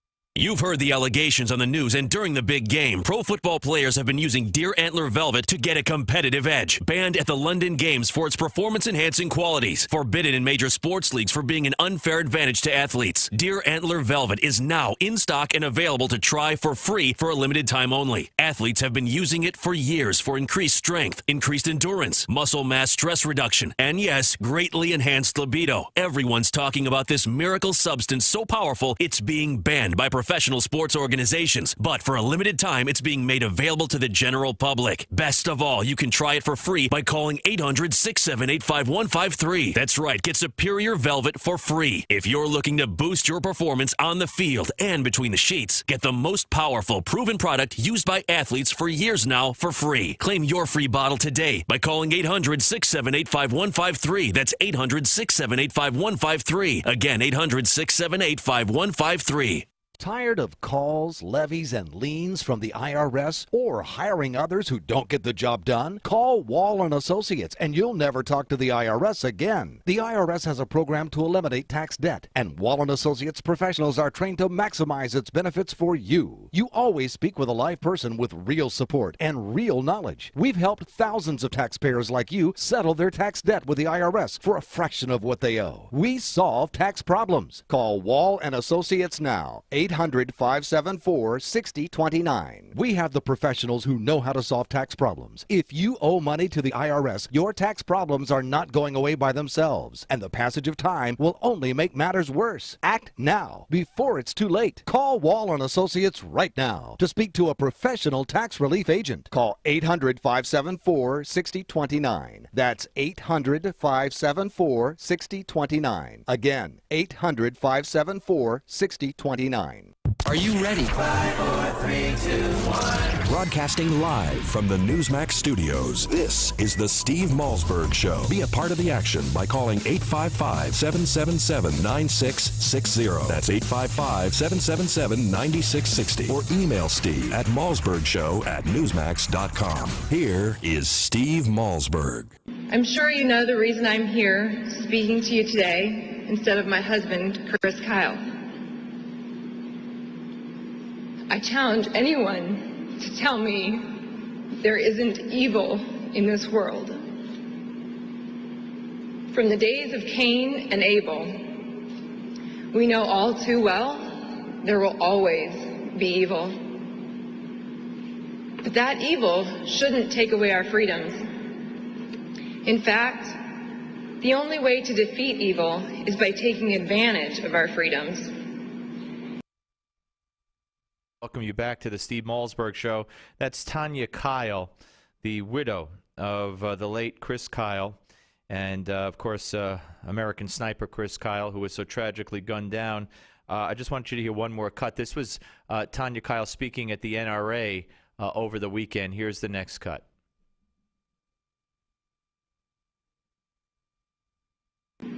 When he learned to safely shoot and hunt, he was taught only to kill what he needed for food. He developed an appreciation of guns as a means of providing nourishment while exploring the peaceful essence of nature with his family. Chris grew up to be a fine cowboy, and a handsome one at that, if you don't mind me saying. Okay, and there she was getting emotional. Joining us right now to talk about the life and legend of Chris Kyle, American Sniper, Navy SEAL, which is the name of a new ebook, is its author, Michael Mooney. Hey, Michael, how are you, sir? Hi, Steve. How are you? Okay, thanks for joining us. You know, you had such a close relationship with Chris. I mean, you were following him around, writing about him, covering him, learning about him, interviewing him for 9 months leading up to his untimely, tragic, really horrific death. So, you know, you came to know him in a way that not too many people, other than his wife and some others, came to know him. Yeah, we were working on a kind of in-depth, long magazine profile, and so I had the opportunity, at the time, it was an honor to sit and talk with him for an extended period of time, to go over a lot of aspects of his life. And to just kind of get to know him in a way that, at the time, a lot of media, a lot of reporters didn't. How did you find out about the fact that he had been shot by a soldier, former soldier, who had a post-traumatic stress disorder that he had been working with, trying to mentor? I had just emailed him. We had just been emailing back and forth not too long before it happened. I was driving home from dinner, and somebody sent me a text message. I pulled over. I thought it was a joke. I thought it was, some sort of strange hoax that, these kind of things go around Twitter, around the internet. And within a couple of minutes, more text messages started coming in, and I realized it was real, and it was just unbelievable. Okay, so we all have this view of him. We think of him, we see his pictures, we've heard him speak, and we think of him as this rugged, Navy SEAL sniper, American sniper. He distinguished himself as to earn that title, and through the book, the whole thing. And tell us a different side of him. I mean, we obviously his wife. We just heard from her, and she got emotional, and she probably could tell us a completely different side. But what did you learn about the man? How will you remember him? Well, he really was. So many different people all at once. He was that incredible warrior, the American hero that people just, were drawn to. He was a great family guy, that kind of guy. But he was also just a gregarious character. Really nice grin, that kind of warm, charming guy, jokester. Really liked, was very uncomfortable being called a hero. Very uncomfortable with the publicity. Didn't want to write the book. Was basically told that it was going to happen with or without his cooperation, and he wanted to make sure that credit went to the right places. But he was he really prided himself on being a regular guy, just a guy who took his job very seriously and really enjoyed it. But he really liked being just a Texas guy, just the kind of guy who would sit around and drink a couple beers and hang out and toss jokes back and forth. Michael, I'm going to ask the control room to call you right back if you could hang right up, because we got this terrible buzz on the line when you speak to me, or when there's silence on the line. So just hang up the phone real quick. We'll call you right back within 10 seconds, if that's okay. Will do. All right, thanks. Yeah, just annoying the heck out of me. So, hey, modern technology is a wonderful thing, except when it's less than perfect. So we'll try calling back right now, and we'll get him on the line, and we will continue the conversation. And of course, Chris Kyle was killed, and he was killed by a man that he was helping, a returning soldier who he was helping try to overcome, or deal with at least, post-traumatic stress disorder, as I just alluded to. And in this ebook, the Life and Legend of Chris Kyle. By the way, the ebook is $2.99. So if you want to go online and find it, it's by Little Brown, and it's out there. It's been out there for about a couple of weeks. It's really worth the read. And a true American hero who did not crave the spotlight, certainly earned the spotlight, but shied away from it. But the spotlight was drawn to him because he was such a magnetic personality, and it's just the ultimate tragedy in the way he met his end. All right, we're rejoined by Michael Mooney, the author of The Life and Legend of Chris Kyle, American sniper, Navy SEAL.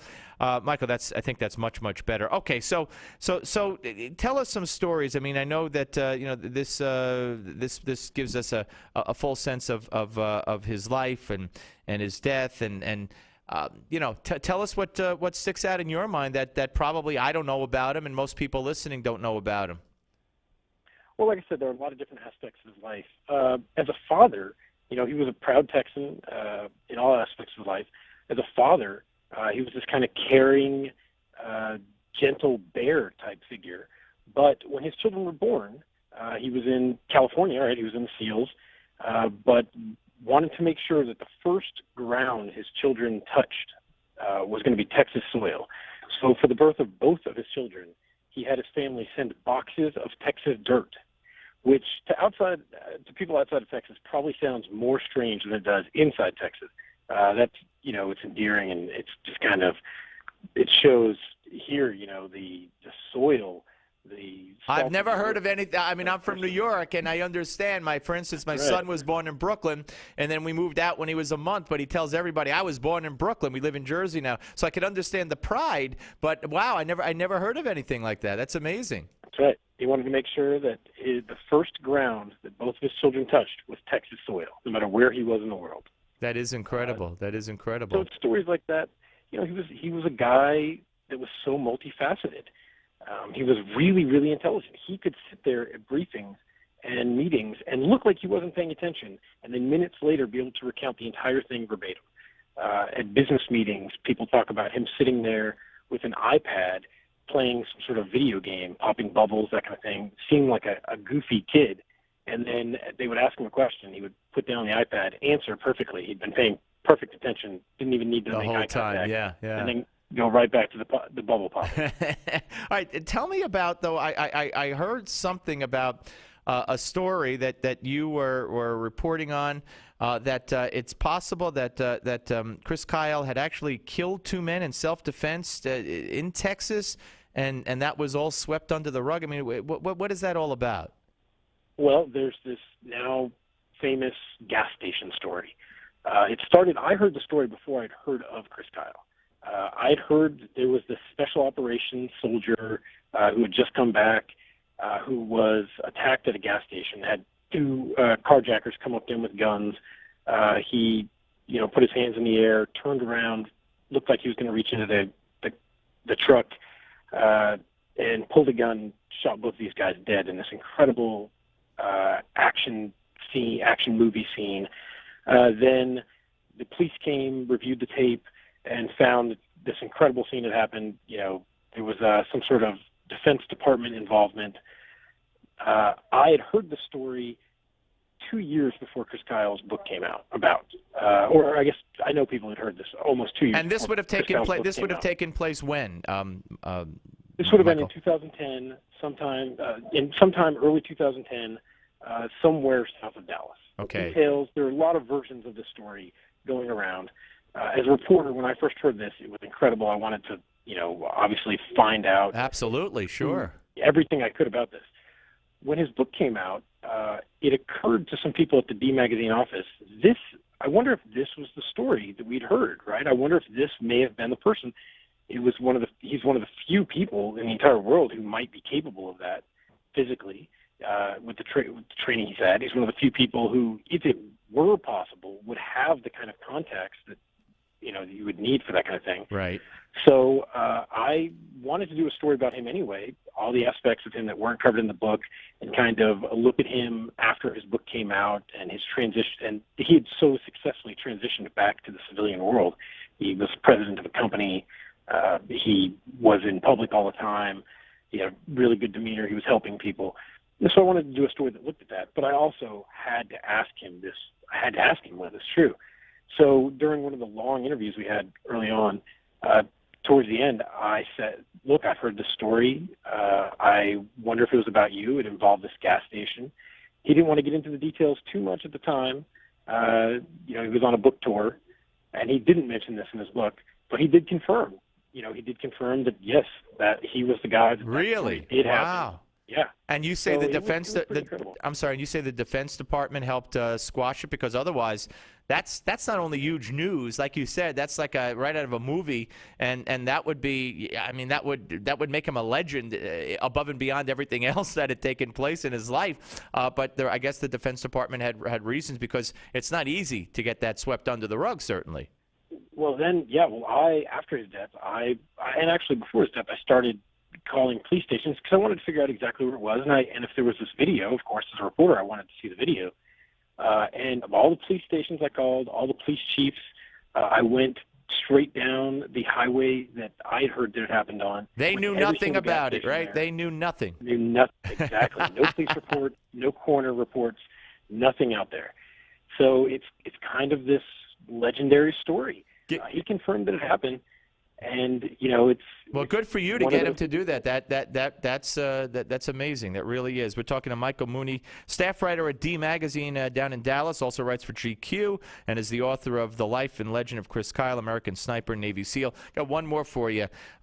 His work with people with post-traumatic stress disorder, which I guess one could say it's that work that led to his death, because it was one of the people he was helping that shot him.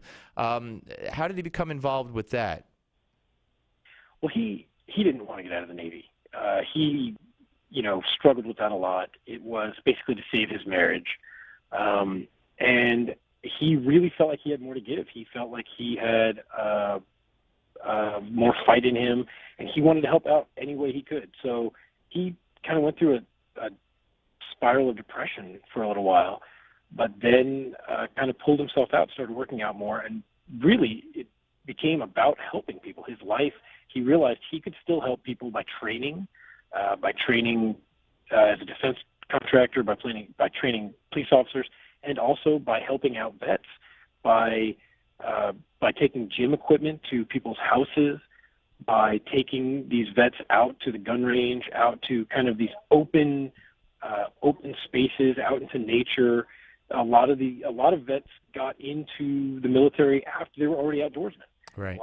A lot of guys really liked guns and hunting well before the military, and they had these similar problems adjusting, working back into a society that really didn't seem like they were at war, really seemed disconnected from all the things that they had seen weeks prior to being back here in pleasant suburbs and quiet streets.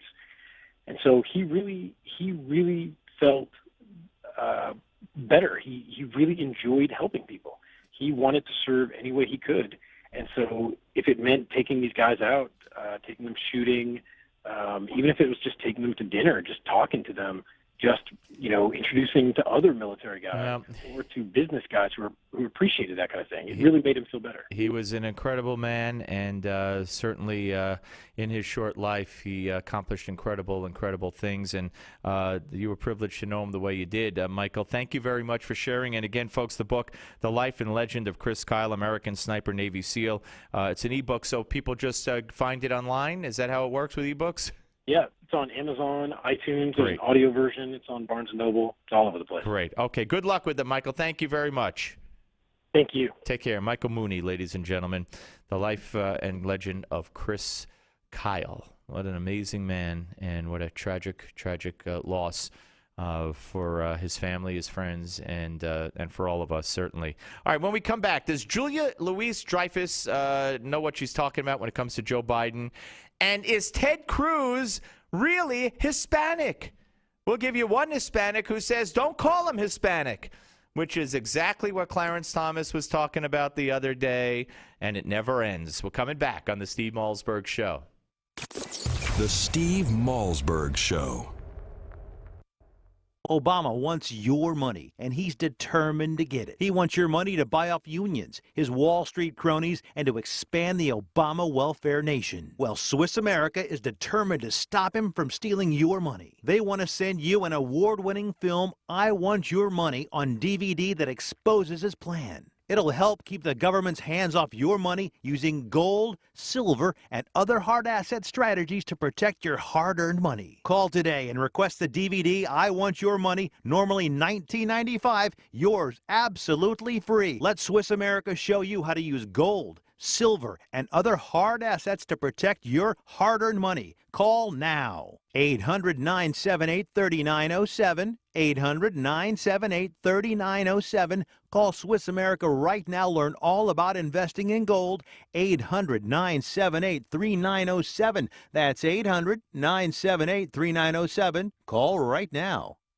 Attention, if you've been classified as a high-risk driver due to DUI, DWI, or tickets for aggressive driving and are required to get expensive and hard-to-find SR22 auto insurance, then you must listen to this message because we can help. We're the largest insurance company in the U.S., specializing in SR22 auto insurance and focused on serving the needs of customers classified by the state as high-risk drivers. We help people get back on their feet by providing easy-to-get, low-cost SR22 insurance that anyone can afford. If you you need SR22 auto insurance, or if you have it now and are paying too much, you need to call us today for your free quote at 800-836-4606. Our specialists are standing by waiting for your call. We understand people make mistakes, and we're here to help by making SR22 insurance easy to get and affordable for everyone. The call and quote are free. Call us now at 800-836-4606. That's 800-836-4606. Again, 800-836-4606. Newsmax Magazine is proud to present a special tribute to our 40th president, Ronald Reagan. It's a very special documentary and commemorative issue of Newsmax Magazine celebrating the centennial of President Reagan's birth. First, here's a video clip from the award-winning documentary, Rendezvous with Destiny. We're in the midst of a springtime of hope for America. You ain't seen nothing yet. Impulses of an evil empire. Tear down this wall. I believe that together we can keep this rendezvous with destiny. In the next several minutes, you will learn things about President Ronald Reagan that you've never seen, heard, or read before. Welcome to today's special Newsmax event celebrating the life and legacy of President Reagan. During this historic presentation, we will commemorate President Reagan's storied life. We'll revisit his 2 terms in office and recollect his proudest achievements and greatest challenges. Ronald Reagan's life reads like a fairy tale of success stories.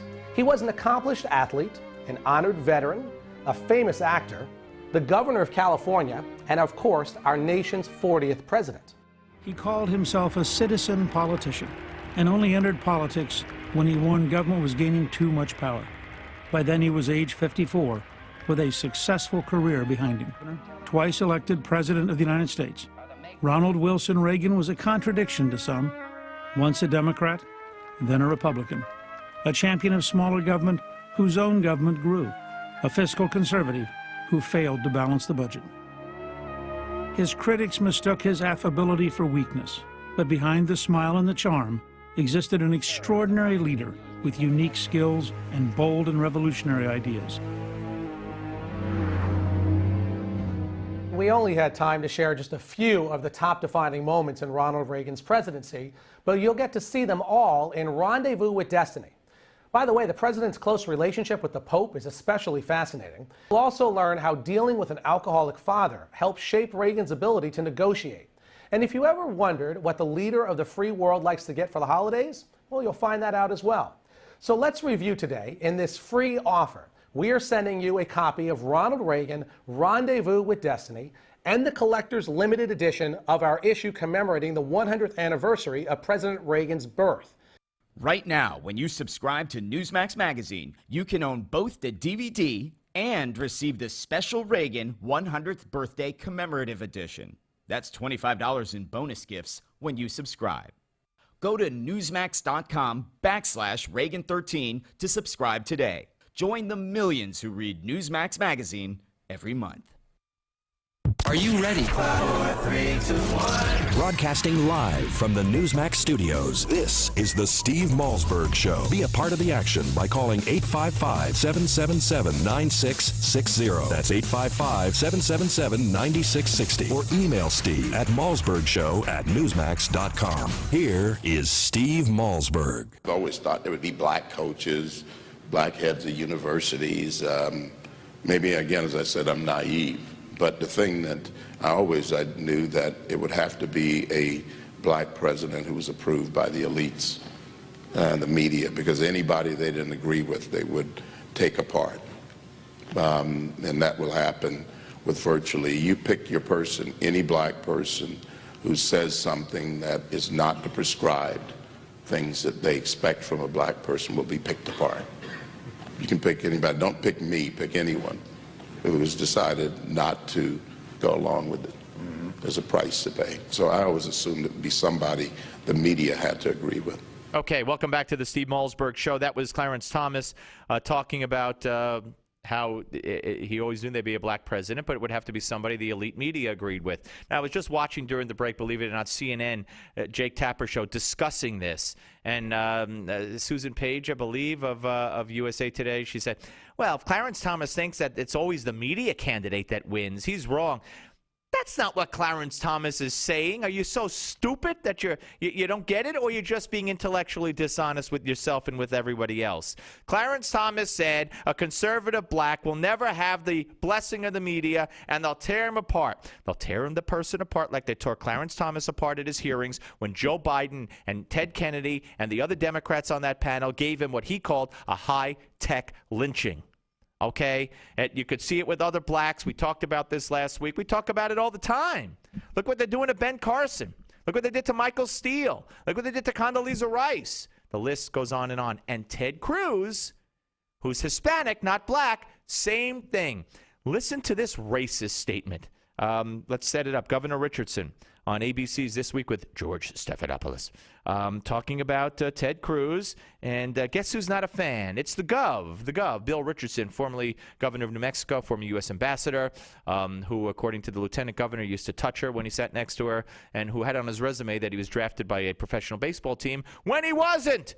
But that's okay. He's a Democrat. Let's go to cut 43. I'm not a fan. I know he's sort of the Republican latest flavor. He's articulate. He seems to be charismatic, but I don't like his politics. I think he introduces a measure of incivility in the political process. Insulting people is not the way to go. But I guess he's a force in the Republican political system, but I'm not a fan. Okay. Now, Stephanopoulos asks him, about him being popular with Hispanics and being an Hispanic. And here's the very revealing racist answer from Bill Richardson, which is exactly what Clarence Thomas was talking about. And Susan Page and the other phonies in the media know it. Here we go. No. With his politics? No. He's anti-immigration. Almost every Hispanic in the country wants to see immigration reform. No, I don't think he should be defined as a Hispanic. He's a politician from Texas. Don't call him Hispanic. No, he doesn't fit in what Hispanics are supposed to think like. Almost every Hispanic in the country wants immigration reform. Really? Almost everyone? Have you spoken to all of them? Bill, Governor, Mr. Ambassador, whatever they call you these days? How about first baseman for the Los Angeles Dodgers? They call you that? How about touchy-feely? Do they call you that? Unbelievable. No, I don't think he should be called Hispanic. He's not a real Hispanic. That's what Harry Reid said about Marco Rubio, that he's not a real Hispanic. This is the racism of the Democrats and the liberals. When Sarah Palin was nominated by John McCain in 2008, the head of NOW, the National Organization of Women, came on and said she might as well be a white male because she's not a woman. She doesn't think like us, like you're supposed to. These people are vicious racists. What are you going to say? I mean, all you can do is play their own words, and you judge for yourself on the Steve Malzberg Show. The Steve Malzberg Show.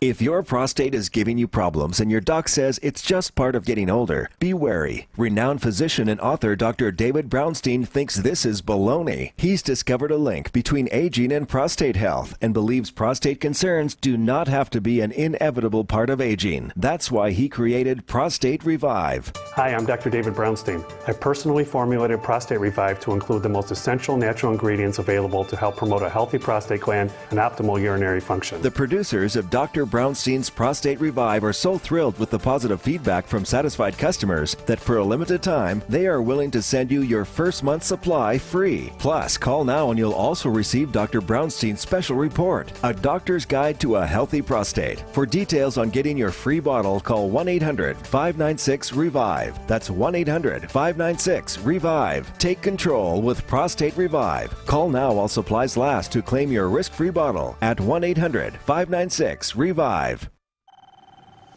My patients still don't know what Obamacare means for them. And how could they? There are already 13,000 pages of regulations, and the bureaucrats are just getting started. Obamacare will change your health care, and you need to understand how. There are hidden taxes and fines, big cuts in Medicare, even new regulations on what services doctors can offer you. Some businesses could get hit with a 40% additional tax on your health care plan. Please, get the Obamacare Survival Guide today. It's the best book explaining the new law. It's easy to read, everything you need to know to protect yourself, your family, your business. The Obamacare Survival Guide at bookstores everywhere. Special internet-only offer right now at Obamacare911.com.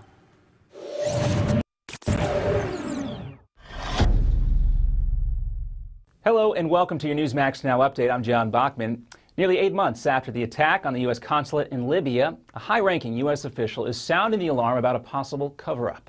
Greg Hicks, who was the #2 official in Libya at the time of the attack, says the State Department knew immediately it was in fact a terrorist attack.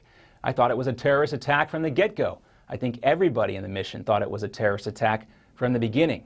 That's what he told the House Oversight Committee, and it directly contradicts the White House's claims that the attack was nothing more than a demonstration that simply got out of hand. Hicks said that that was a personal insult to the Libyan president, and the contradiction is why the Libyan government refused to allow the FBI access to the crime scene for several weeks. The one thing you don't do is contradict your host, especially at a time when you need their cooperation. This was a fatal error to our relationship, at least for a period of time, and we can't find the purpose.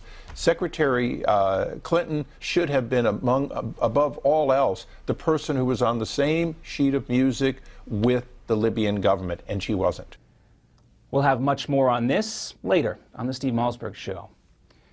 And a newly released poll shows that closely watched special congressional election in South Carolina is now a dead heat. Former GOP Governor Mark Sanford is almost tied with Democrat Elizabeth Colbert Bush, according to public policy polling data released today. Sanford is down by just 1 point at 46 to 47%. He was down by 9 points in the last poll.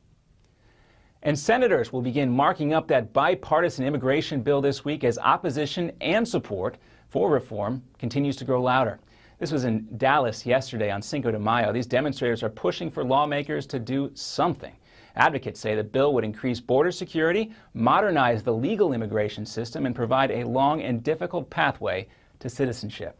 Also, the Senate's bipartisan Gang of 8, which includes Florida Senator Marco Rubio, who has been out in front on this bill, they're working to get 60 votes, a supermajority, to ensure passage through the Senate. The current immigration system in America is broken down. What we've got to do is change it. And I've been sitting for more than 3 months with a bipartisan group of senators talking about a variety of issues, including making America safer. But there is still plenty of resistance. Conservative Republicans in the Senate and the House are worried about the cost of the legislation and what some have called vague promises on border security. Up next on your Newsmax Now update, Israel targets Syria, destroying a shipment of missiles. What it could mean for the civil war there and for U.S. forces. Plus, an exclusive interview with former Navy SEAL Brandon Webb, who lost his best friend in the attack in Benghazi. His reaction to the whistleblower reports next.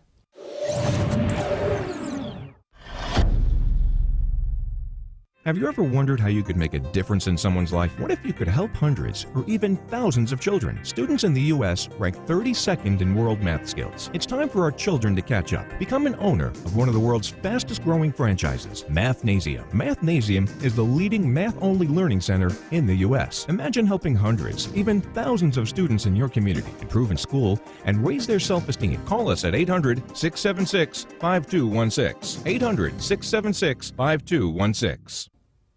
Hi, this is Mike Reagan. Folks ask me, what would Ronald Reagan do if he were with us today? I believe the first thing he'd do is stop Obamacare. Already it's in effect with higher taxes, hidden fees, skyrocketing insurance rates, big Medicare cuts, and some insurance plans are hit with a 40% tax. Protect yourself by getting the Obamacare Survival Guide. It's already a #1 New York Times bestseller. Newsmax says it's the best guide to the new law, giving you the strategies, tips, and loopholes you need to know. If you're insured on Medicare, a business owner, a medical professional, just about anyone, you need this book.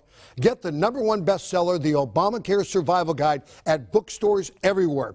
Or get our special $4.95 offer and save $15 off the cover price by going now to Obamacare911.com. Obamacare911.com. That's Obamacare911.com.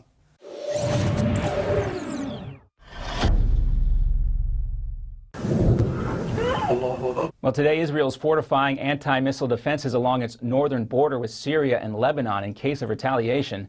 This comes after Israel launched a pair of airstrikes against Syria over the weekend.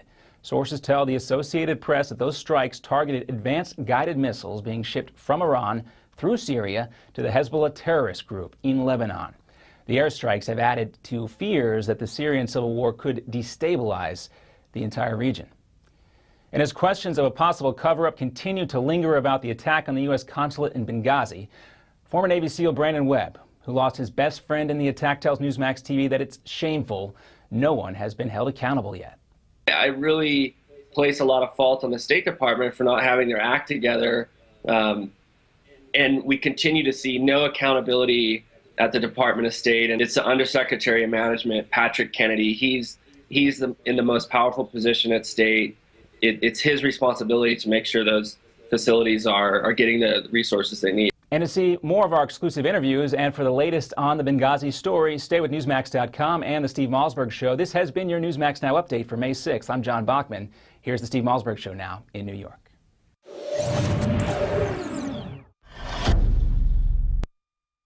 Are you ready? 5, 4, 3, 2, 1. Broadcasting live from the Newsmax studios, this is the Steve Malzberg Show. Be a part of the action by calling 855-777-9660. That's 855-777-9660. Or email Steve at malzbergshow@newsmax.com. Here is Steve Malzberg. All right, ladies and gentlemen, welcome back to the big show, Hour 3 of the Steve Malzberg Show. Coming up in this half hour, the best, the really best, Ambassador John Bolton, former U.S. Ambassador to the United Nations, will join us to discuss Israel, Syria, and, of course, Benghazi. So you're not going to want to miss that. And then at the bottom of the hour, former NBA All-Star Penny Hardaway will join us. He's written a new book, and he's become a coach of underprivileged kids with great success. And it's a great heartwarming story. We'll also talk a little NBA playoffs with him. I'm sure that will happen. I got a story for you here, and this is so aggravating. New York Governor Andrew Cuomo is launching a $140 million campaign to lure businesses to New York State. And the campaign, New York State Open for Business. You know where he's getting the money from? You know where he's getting the money from? You want to get aggravated if you live outside of New York? You want to get really aggravated and ticked off?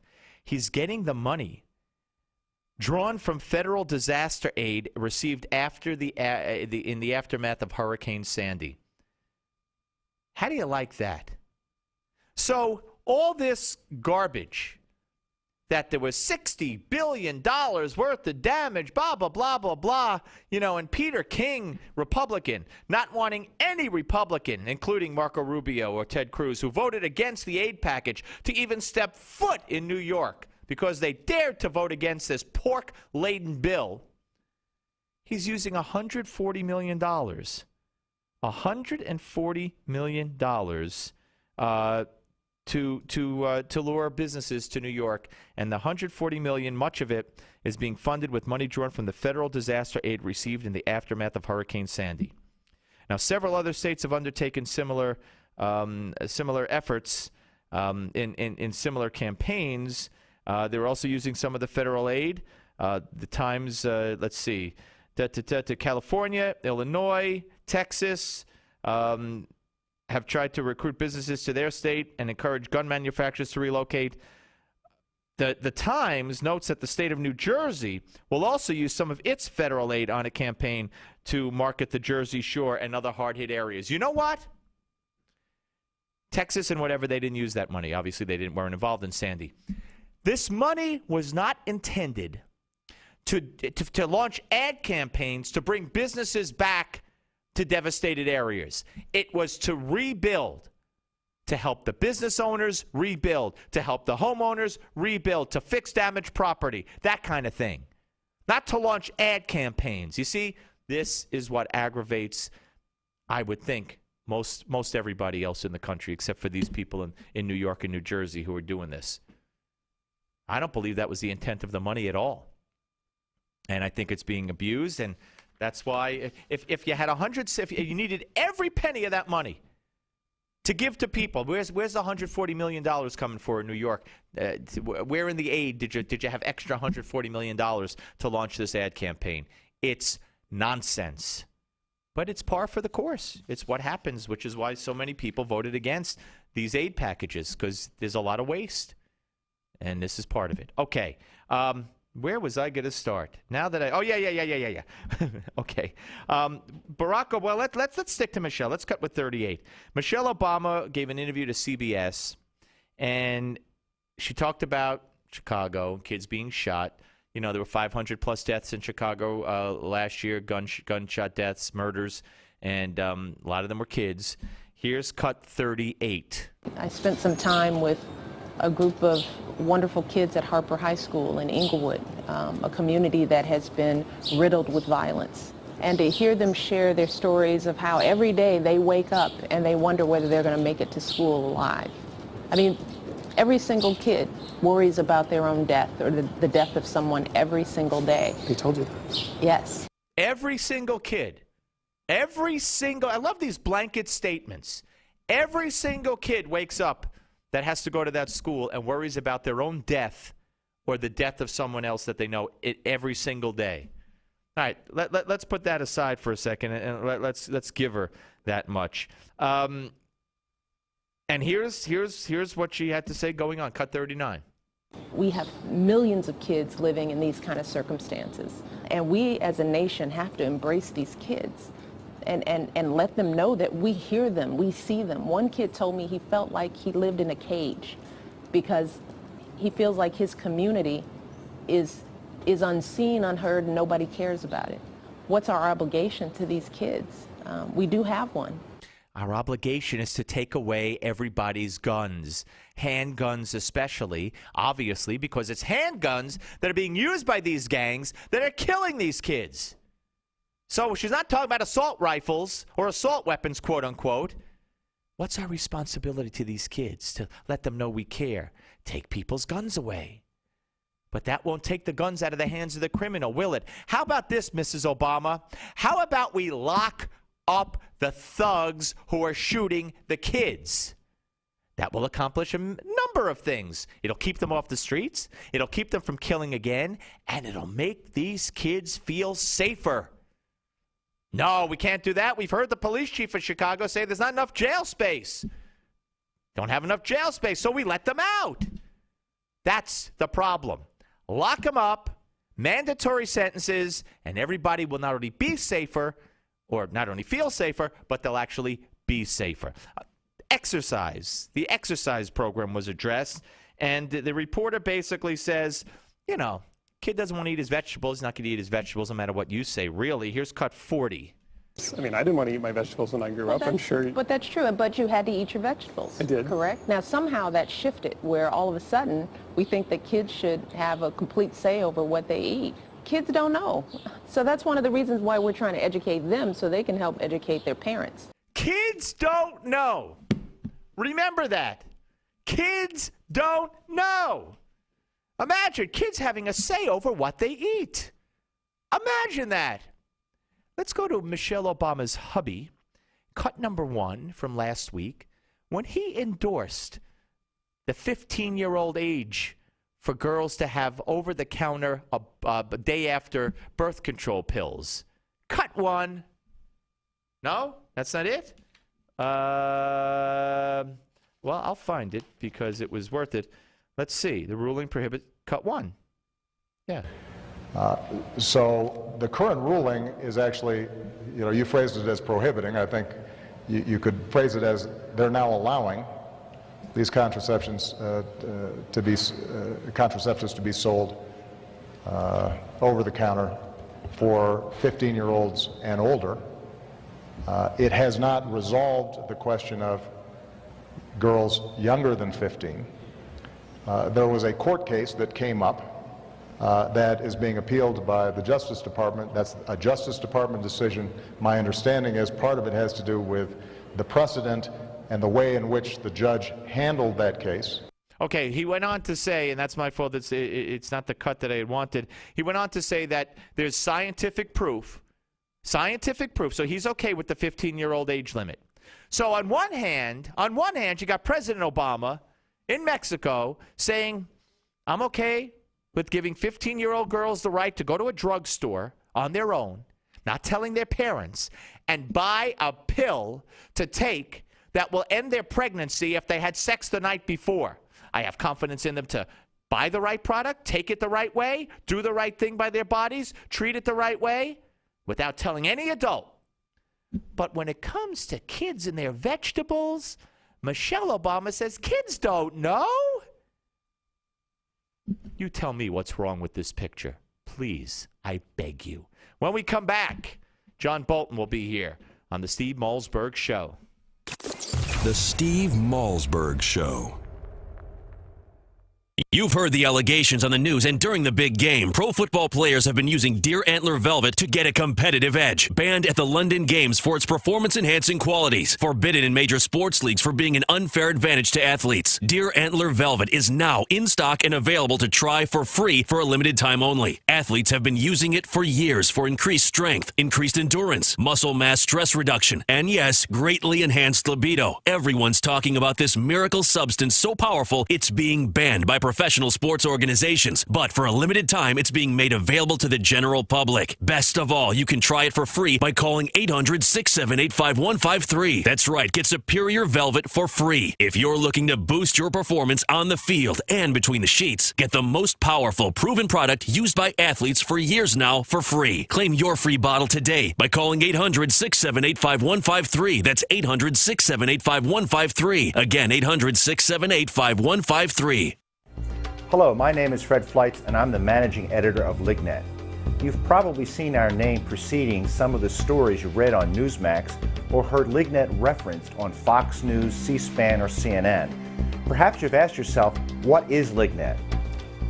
LigNet is an acronym for the Langley Intelligence Group Network, a private Washington, D.C.-based service that provides global intelligence, in-depth analysis, and detailed forecasting. LigNet staff and advisors include former CIA officers, national security experts, presidential advisors, and top-level government officials from around the world. I myself held several national security posts for the U.S. government during my 25-year career with the Central Intelligence Agency, the Defense Intelligence Agency, the U.S. Department of State, and the House Permanent Select Committee on Intelligence. Our lead advisor is General Michael Hayden, the former director of the CIA. He is joined by former U.S. Ambassador to the United Nations John Bolton and former chairman of the National Intelligence Council and Special Assistant to President Ronald Reagan Fritz Ehrmann, former U.S. Ambassador to Venezuela Otto Reich, and former clandestine service officer Frederick Russman. Former chairman of the House Intelligence Committee Peter Hoekstra also joined our advisory board staff. Every day, our goal is to use our expertise, our resources, and our worldwide staff to take the pulse of the ever-changing political and economic landscape and the threats we face on a daily basis. Whether you are following global events for your portfolio or business, or just interested in the world around you, LigNet provides what you need to know to keep up with global events. There are many. Every day, LigNet members receive the Morning Brief, a daily email that provides summaries and links to our daily analysis to keep you up to date on LigNet's assessments. LigNet members receive unrestricted access to LigNet's secure database of global analysis. All of our special reports, previous analyses, and exclusive video interviews with intelligence insiders are available to members 24 hours a day. But you also get top-notch analysis that resembles the President's Daily Brief, the classified intelligence assessment delivered to the President of the United States every morning. LigNet also sends breaking news emails to our membership list, If there is a development of global proportions or a terror alert, our subscribers are always the first to know. I hope you now have a better understanding of what LinkNet is, but more importantly, recognize how truly invaluable LinkNet can be. As the old saying goes, knowledge is power. Join LinkNet for $1. Go to linknet.com.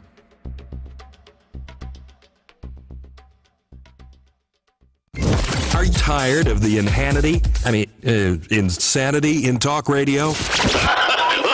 Well, there's a new voice during the afternoon. This is the Steve Malzberg Show. All right, ladies and gentlemen, we are back. Steve Malzberg with you, and once again, honored and thrilled at the same time to be joined by Ambassador John Bolton, former U.S. Ambassador to the United Nations and Fox News contributor. Hello, sir. How are you? Hi, how are you? Glad to be with you. Always good to talk to you, sir. Okay, let's start, I guess, with Syria and Israel. The events taking place over the weekend, Israel bombing several sites in Syria. We were told at first it was a shipment of Iranian very high-powered surface-to-surface missiles, but it seems like the second airstrike especially went beyond that.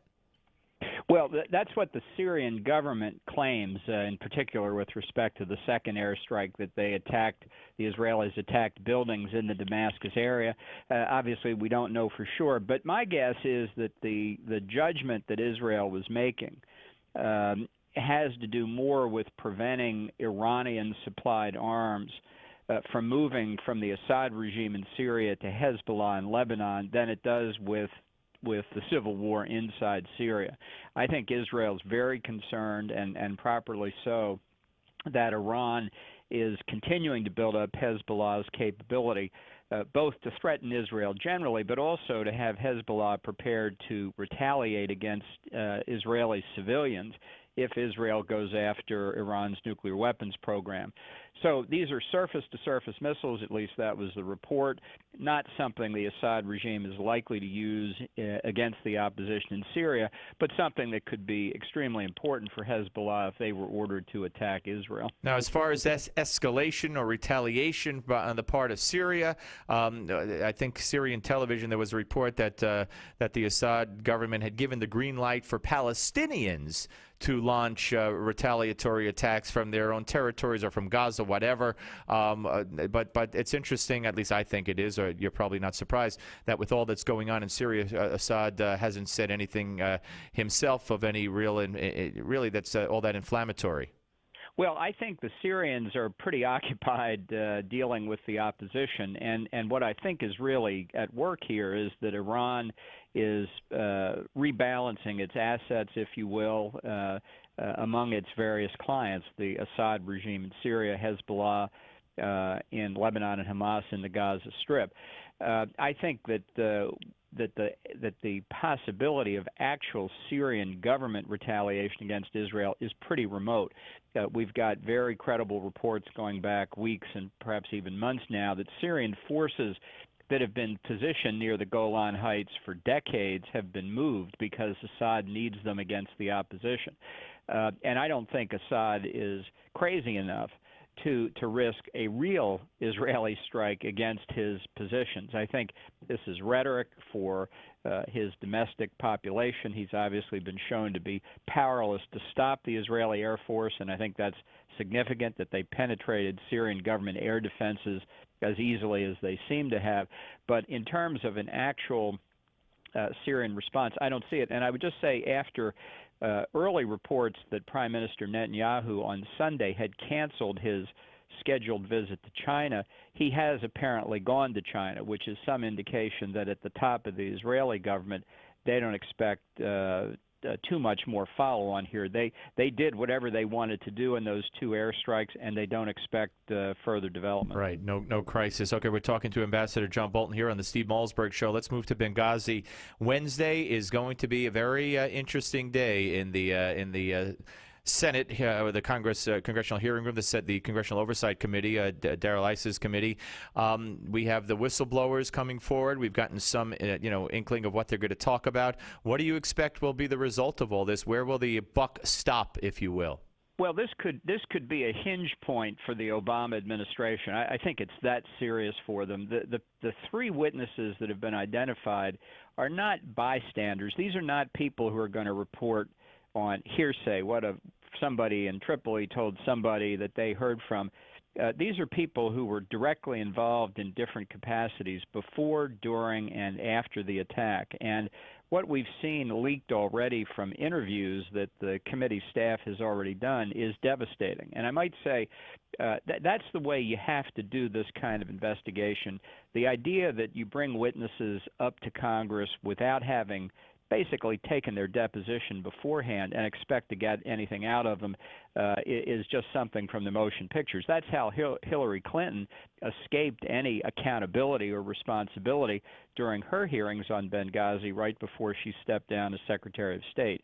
But the staffs of Congressman Iss's committee have done their homework, so it seems, and therefore they know already what these people are going to say. They'll have prepared statements. For the first time, they'll be able to get their experience out on the record. And I think you've already seen some Democratic members of Congress are beginning to run from this, as they say in the South, like scalded dogs, because they can see this. If it's a cover-up, they can see it unraveling. Do you believe that this goes above Mr. Kennedy in the State Department and that Hillary will maybe be called back to testify eventually? I don't know whether it goes to her. I don't know where it goes in the White House. What I do know is this. In administrations where I've worked, when you have the president's personal representative, that's what an ambassador is in a foreign country, the president's personal representative. Everybody knows that. Wherever he goes in Tripoli, when he's driving in his official car, the American flag is on his right front fender. Everybody knows who he is. When you can kill an American ambassador and three of his brave colleagues and for 8 months escape with complete impunity, that sends a huge message. So I think this is very important to get to the bottom of this. It's not ancient history, as the White House and Secretary Clinton tried to say. We've got people at risk right now in the Middle East. We need to know what happened so we can prevent it from happening again. No, I couldn't agree with you more, and I think a lot is going to be revealed. And I don't know if you would agree with this, sir, but if this were the Bush administration, I think there would be talk in the media and in the Congress of impeachment by now. Look, the double standard in the media on this has just been incredible, and to see the now finally that they're beginning to pick it up. This is going to be hearing that they cannot escape covering, and we'll have to see what the actual testimony is. But I'm hearing from enough people that if these three individuals are allowed to get their story out there, that others will come forward, other people who have been worried about intimidation. And, when the ship begins to sink, the deckhands start pointing fingers at each other, and that's when it's really going to get interesting. Mr. Ambassador, as always, we appreciate your time, sir. Thank you so much. Well, thanks again for having me. My pleasure. That's Ambassador John Bolton, former U.S. Ambassador to the United Nations. Was it Michael Ray Richardson, formerly of the New York Knicks, all those years ago, who once famously said about the Knicks situation, the ship be sinking, the ship be sunk? Google that. You'll find that I am correct, my friends. Speaking of the NBA, when we come back, former NBA All-Star Penny Hardaway will join us with his new book and his story to tell. And we'll talk NBA playoffs as well right here on the Steve Malzberg Show on Newsmax.com and XM, America's Talk Channel 166. Don't go away. The Steve Malzberg Show. This is a referral service. Calls will be routed to an independent referral insurance agency. Do you know the #1 cause of bankruptcy? No, it's not losing your job or running up credit card debt. It's not even divorce. It's medical costs. If you and your family don't have health insurance, just one serious illness or accident could be financially devastating. But now there's good news, really good news. A health insurance hotline has been established to provide health insurance for all Americans, even uninsured Americans with pre-existing conditions. Now anyone can get health insurance even if you have a pre-existing medical condition. I repeat, now anyone can get health insurance coverage. Call now for a free no-obligation quote on affordable health plans available to you. Again, this is a free hotline for anyone, even if you have pre-existing conditions. Protect you and your family from sudden unexpected medical costs. Call the free health insurance hotline right now at 1-800-910-3470. That's 1-800-910-3470. Call 1-800-910-3470. Attention, if you've been classified as a high-risk driver due to DUI, DWI, or tickets for aggressive driving and are required to get expensive and hard-to-find SR22 auto insurance, then you must listen to this message because we can help. We're the largest insurance company in the U.S. specializing in SR22 auto insurance and focused on serving the needs of customers classified by the state as high-risk drivers. We help people get back on their feet by providing easy-to-get, low-cost SR22 insurance that anyone can afford. If you need SR22 auto insurance, or if you have it now and are paying too much, you need to call us today for your free quote at 800-836-4606. Our specialists are standing by waiting for your call. We understand people make mistakes, and we're here to help by making SR22 insurance easy to get and affordable for everyone. The call and quote are free. Call us now at 800-836-4606. That's 800-836-4606. Again, 800-836-4606. Are payday loans ruining your life?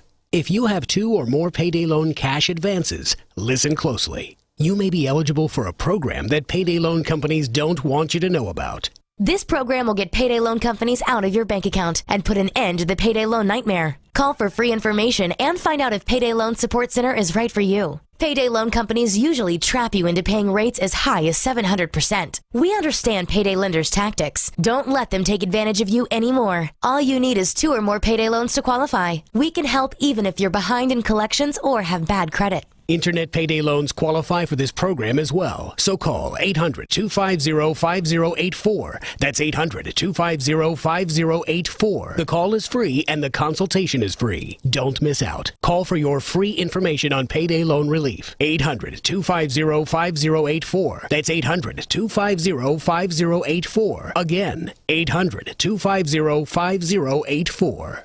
Hi, I'm Joan London, and if you're worried about your parent or a loved one living alone like I was, and you want reliable senior care information, then call A Place for Mom, the nation's largest senior living referral service. You'll get free information on assisted living, Alzheimer's care, nursing homes, even important financial information. They had obviously researched every place, not just given me names. Really? They found me a place for what she could afford, and it was magnificent. We're now very confident that she's safe, and they just helped every step of the way, and I can't thank them enough. So if you're struggling to find reliable senior living information, call A Place for Mom. This is a free service, and you can trust them to help you. If you're struggling to find reliable senior living information for your mom or dad, then call or go online to get the free help you need during this turbulent time. Call now, 800-908-1254, 800-908-1254.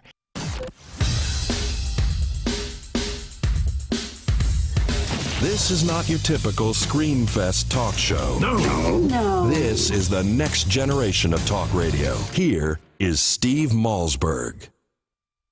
All right, ladies and gentlemen, welcome back to the Steve Malzberg Show. For those of you who are NBA fans, you know that over the weekend, I think it was Friday night, boy, did the Knicks hang on by the skin of their teeth. They had a 24-point lead against the Celtics in Game 6, up 3-2 in Boston. And the Celtics went on a 20-0 run. And, we're okay.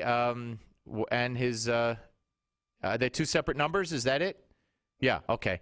All right, and anyway, and the Knicks withstood a 20-0 run by the Celtics, hung on and beat the Celtics, then went on to lose in the next round, Game 1, to the Pacers at Madison Square Garden. Meanwhile, the Heat are rolling, and the winner of the Pacers series will undoubtedly take on the Heat.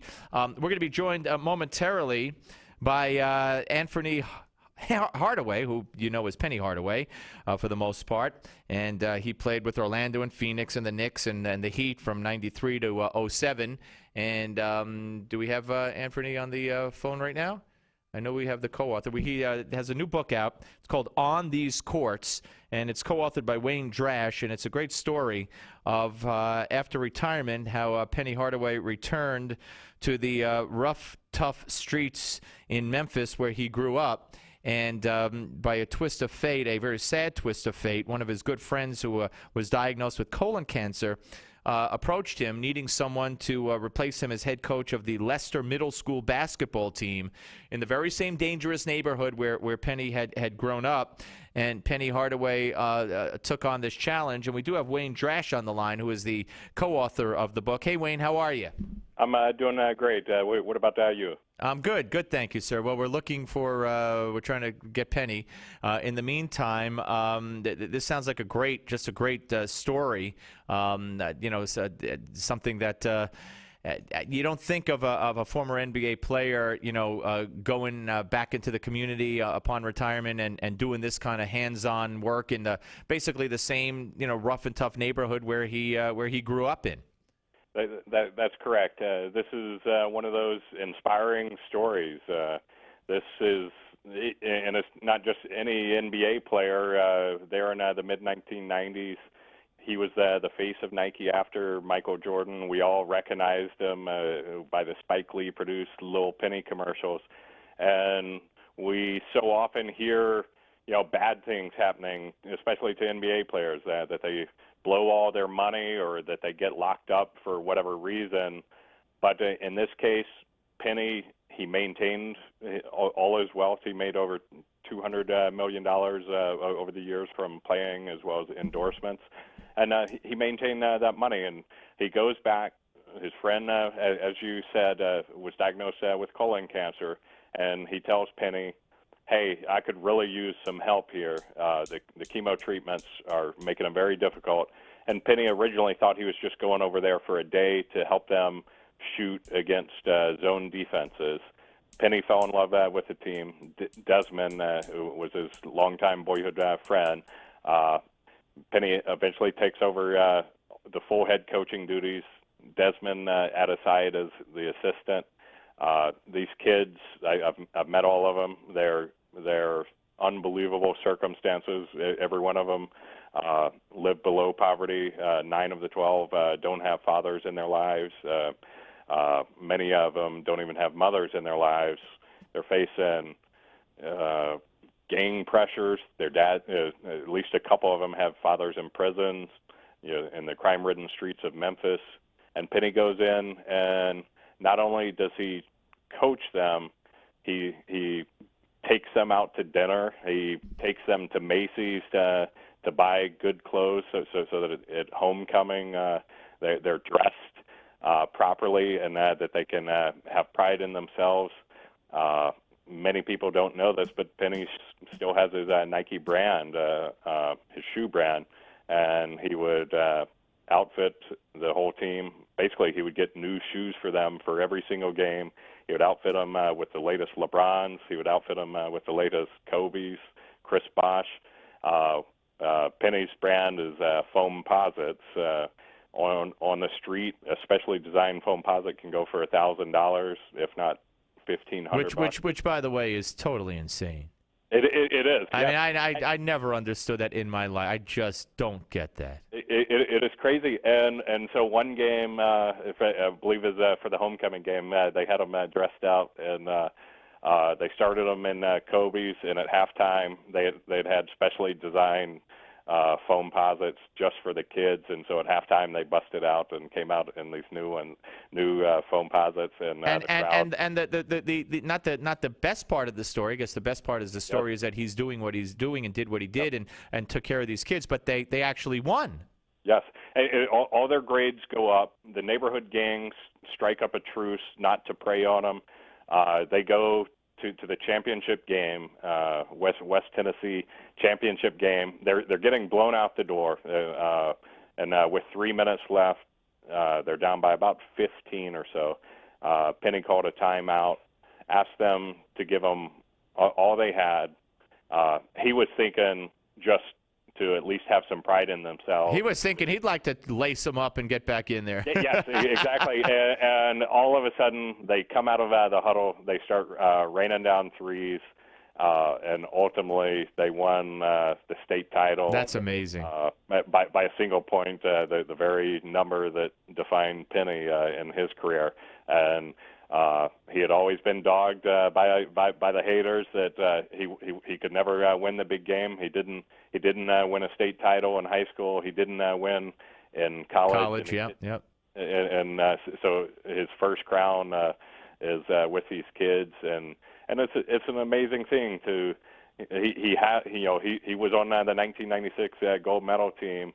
A guy of his status that's traveled the entire world, and he now says that this team was the greatest basketball experience that he's ever had, and it's one of those remarkable achievements. And I guess it speaks to, you can have all the material things in the world, which Penny does. He's got a couple mansions, he's got Bentleys, he's got every type of car and material item that you could want.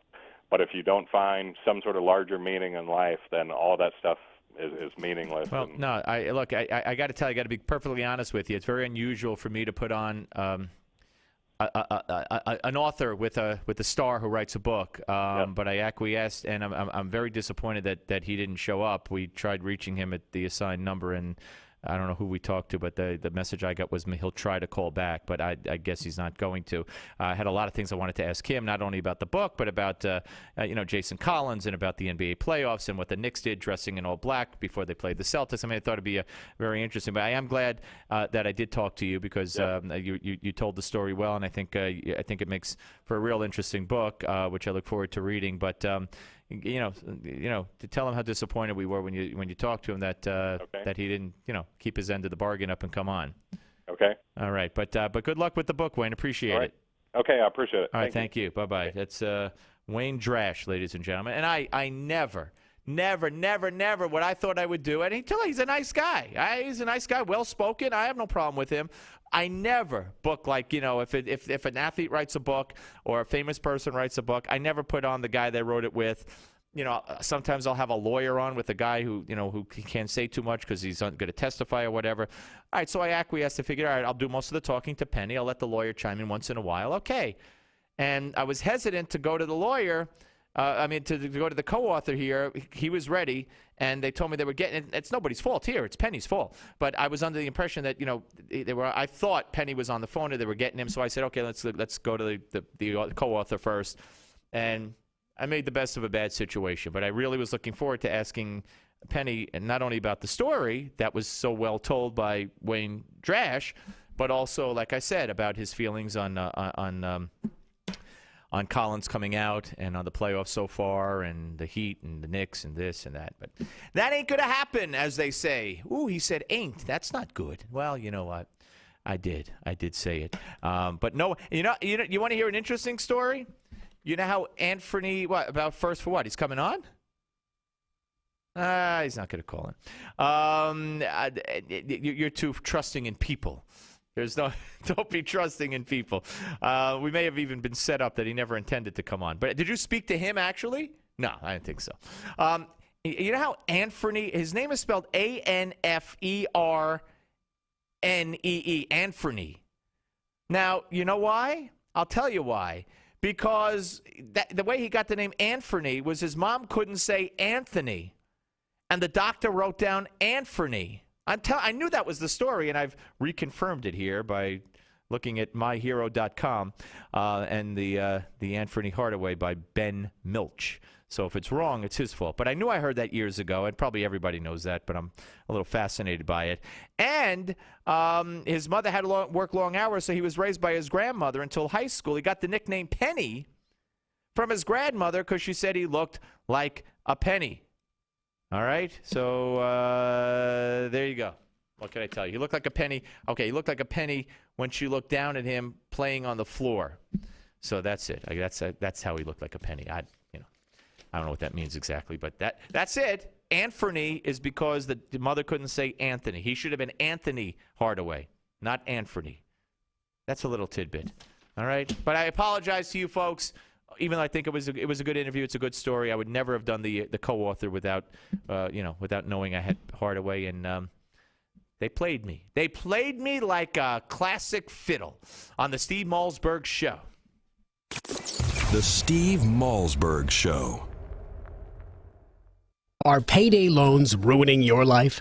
If you have 2 or more payday loan cash advances, listen closely. You may be eligible for a program that payday loan companies don't want you to know about. This program will get payday loan companies out of your bank account and put an end to the payday loan nightmare. Call for free information and find out if Payday Loan Support Center is right for you. Payday loan companies usually trap you into paying rates as high as 700%. We understand payday lenders' tactics. Don't let them take advantage of you anymore. All you need is 2 or more payday loans to qualify. We can help even if you're behind in collections or have bad credit. Internet payday loans qualify for this program as well. So call 800-250-5084. That's 800-250-5084. The call is free and the consultation is free. Don't miss out. Call for your free information on payday loan relief. 800-250-5084. That's 800-250-5084. Again, 800-250-5084.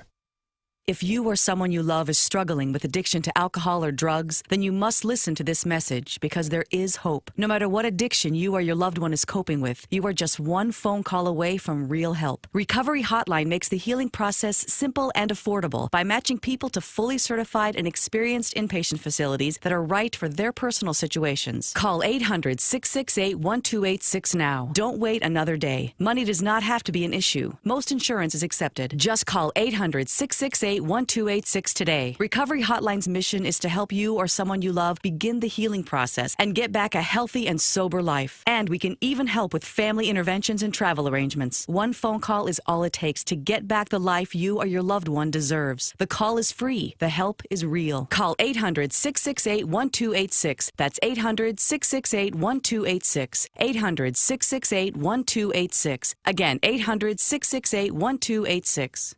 Last year, over 1 million consumers searched lawyer.com looking for a top lawyer, and our traffic continues to grow dramatically. We now need more top lawyers to cover many market and practice areas. Join now and lock in membership pricing for only $59 per month. We have no contracts and an unconditional money-back guarantee. Call now to receive a special radio-only discount where you can save up to $480. If you're a lawyer and you're looking for quality leads, customers to build your practice, you must call right now. 877-314-2657, 877-314-2657, 877-314-2657. If you're a lawyer looking for leads, you must call this number right now. 877-314-2657, 877-314-2657. Hey guys, do you know your testosterone level? You should. Each year, declining testosterone robs more of your energy, drive, motivation, and even your ability to perform in bed. Take control of your testosterone today. Write this number down because Progene, the leader in dual-action testosterone supplements, is now giving you a free supply if you call today at 800-592-4834. If you'd like to feel closer to 20 than 40 and get back that energy, drive, and confidence, call now to try Progene risk-free. Don't believe us? We'll even prove it works. Ask about our at-home testosterone test kits and see for yourself what Progene can do for you. Be one of the next 100 callers. We'll triple your order and send you a full 1-month supply of Progene for free. A $70 value for only the cost of shipping and handling. Call 800-592-4834 for details. Know your level and kick your drive back into gear with Progene. Call 800-592-4834. That's 800-592-4834. Again, 800-592-4834. In 2013, half of your friends, family, and neighbors may lose their jobs, and you may be forced to watch helplessly as you are robbed of 90% of your life savings, all while your home's value is eradicated. Controversial economist Robert Wiedemer believes we will soon stare down a secret crisis that will rival the Great Depression. It was Wiedemer's 2005 book, America's Bubble Economy, that warned of coming meltdowns in our housing and stock markets. Washington did not heed his call, and folks on Main Street lost $50 trillion from the recession. His New York Times best-selling book, Aftershock, predicted our federal debt and dollar would be the next bubbles to burst.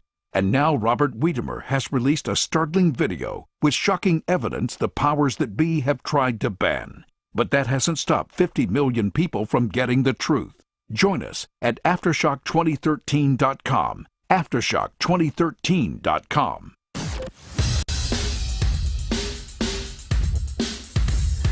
This is not your typical Screamfest talk show. No. This is the next generation of talk radio. Here is Steve Malzberg. All right, ladies and gentlemen, welcome back. Final segment of the big show. By the way, we are on iTunes, so check us out on iTunes, Steve Malzberg, and you can see how it's spelled if you're listening. It's Malzberg. This will all be on I'll tweet all this out tonight, and it'll be on my Facebook page. Twitter, follow me at Steve M Talk. I very rarely say this. I should say this every day. At Steve M Talk. Very simple. Do it now. And my Facebook page is facebook.com/Steve M Talk. I post interviews and things and send out notes and like the page when you get there. So please go do that. The archive page at newsmax.com. You can watch old shows, old interviews, and it's available now on iTunes, and we got more coming for you, more goodies. I wanted to ask Anthony Hardaway about Jason Collins, but Billie Jean King weighed in on Jason Collins. She was on one of the Sunday shows. Why can't I remember which Sunday show? Oh, it was Bob Schieffer. Bob Schieffer had like 100 guests, spent like 28 minutes on Jason Collins. And here's cut 35. No, I don't think people realize back before really now in the last few years, and Martina can talk about it as well, is that people really made it difficult. It was so shame-based. We have to get rid of the fact that it's shame-based. And Jason Collins coming out is helping with that. I talked to him on Friday, and he said it was so surreal when he came out, the way he's been treated and how wonderful it's been for him. And I'm just so happy for him. He sounded so happy. In fact, Friday night he said he was going out on his first date where he felt like a free man. Jason was so brave. All right, she's talking about Martina Navratilova, who was also on the show. Of course, Billie Jean King came out right at the end of her career, and you know, it is what it is. I just don't see how this is a national event. I just don't see how this dominates the Sunday shows. I just don't see enough already. Enough. Now we're going to follow every step of the way. What team's he going to play on? Is he playing on a team? Why won't the team take him? And the lawyer that I had, very nice woman, forget her name, Sonia from last week. Very nice, from a workplace attorney from Atlanta. She tweeted out how much she enjoyed being on the show, and I will have her back. But, you know, she was talking about how these players, theoretically, if they come out, could sue if they feel they're not being passed the ball in conjunction with other things. Crazy, crazy stuff. But it is what it is. Let's move on. Melissa Harris Perry. You know her. Children aren't yours. We got to get over that crazy notion that children belong to the family and belong to parents. Yeah, that Melissa Harris Perry. Tell us your favorite race joke. That Melissa Harris Perry. A fertilized egg is this thing. That Melissa Harris Perry. Oh, she's a genius, though. Remember that. She's a genius. She was... Remember last week I told you we had breaking news for a point. There was a shooting at George W. Bush Intercontinental Airport in Houston, and a guy was shot. It turned out he opened fire. He shot himself near the ticket counter, killed himself. Well, guess who Melissa Harris Perry basically blames for that?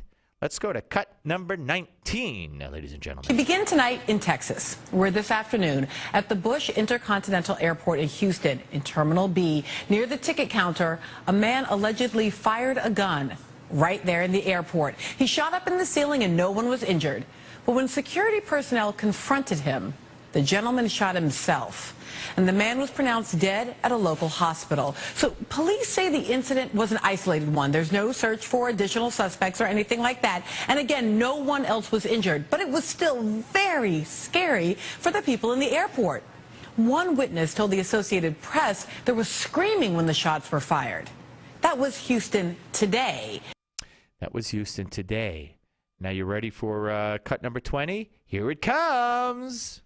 And this will be Houston tomorrow. In technically unrelated news, the National Rifle Association is hosting its 142nd convention at the George R. Brown Convention Center in Houston. The festivities begin Friday and go all weekend. Technically unrelated news. Technically unrelated to the fact that a guy walked into the airport illegally with a gun, illegally fired it at the ceiling, and then when the cops came, he shot himself. Technically unrelated is that in that same city tomorrow, meaning last week, tomorrow the NRA will have its convention. How is it related to the NRA? Is she saying that the NRA made it possible for this guy to have a gun? First of all, we don't know anything about him. We know nothing about him. She didn't tell us the gun was legal. The gun was illegal. He had mental problems, a history of it. He never should have had the gun. So we know nothing about him. So is she blaming the fact that he had a gun on the NRA? Or is she blaming the NRA for the fact that there's still a Second Amendment in this country, period? Is she trying to wish away or imagine a world without the NRA where it wouldn't be possible for this man to even have a gun? Whether he's a law-abiding citizen, whether he never had a criminal act or no criminal record, no mental problems, nothing. Because Melissa Harris Perry would like to see a world where that man, even if he wasn't a criminal, even if he had no mental problems, even if he was qualified under the Second Amendment to have a gun, he wouldn't have a gun. And she blames the NRA for being the impediment. Just like she doesn't want this horrible notion of children belonging to parents or children belonging to their families to go forward. If only we didn't have an NRA, then we could just get rid of the Second Amendment, and that man no man would ever have a gun. So in a technically unrelated development, yeah, we know what you mean, Melissa. By the way, anybody ever tell you you're so smart? You're a genius. Okay. Barack Obama in Mexico. Oh, no. Barack Obama at Ohio State. He came back at Ohio State at the commencement services where he spoke. And listen to this, cut 36. We, the people, chose to do these things together because we know this country cannot accomplish great things if we pursue nothing greater than our own individual ambition. Unfortunately, you've grown up hearing voices that incessantly warn of government as nothing more than some separate, sinister entity that's at the root of all our problems. Some of these same voices also do their best to gum up the works. They'll warn that tyranny is always lurking just around the corner. You should reject these voices, because what they suggest is that our brave and creative and unique experiment in self-rule is somehow just a sham with which we can't be trusted. No, you can't be trusted. Listen, to tell people, to tell graduates, which they always do, Barack and Michelle Obama, every speech they make to graduates or students, it's the same one. Individual ambition. You see, that's evil. Individual ambition. We need collectiveness. Collectiveness. And by the way, anybody who says to you tyranny is always around the corner, reject that. To say that means that our wonderful experiment of a country is a failure. No. It's because we realize that we're always this close, one step away from tyranny, which does always lurk around the corner. That's what's been part of what's made us great. That, Mr. President, that an individual ambition to live the American dream, to obtain as much as you can. And then when you have it, and along the way, you bring others along. But without that individual ambition, nothing would be accomplished. And we wouldn't be the great nation that we are right now, notwithstanding your different political views and your different political philosophy. Folks, see you tomorrow, God willing, on the Steve Malzberg Show. The Steve Malzberg Show.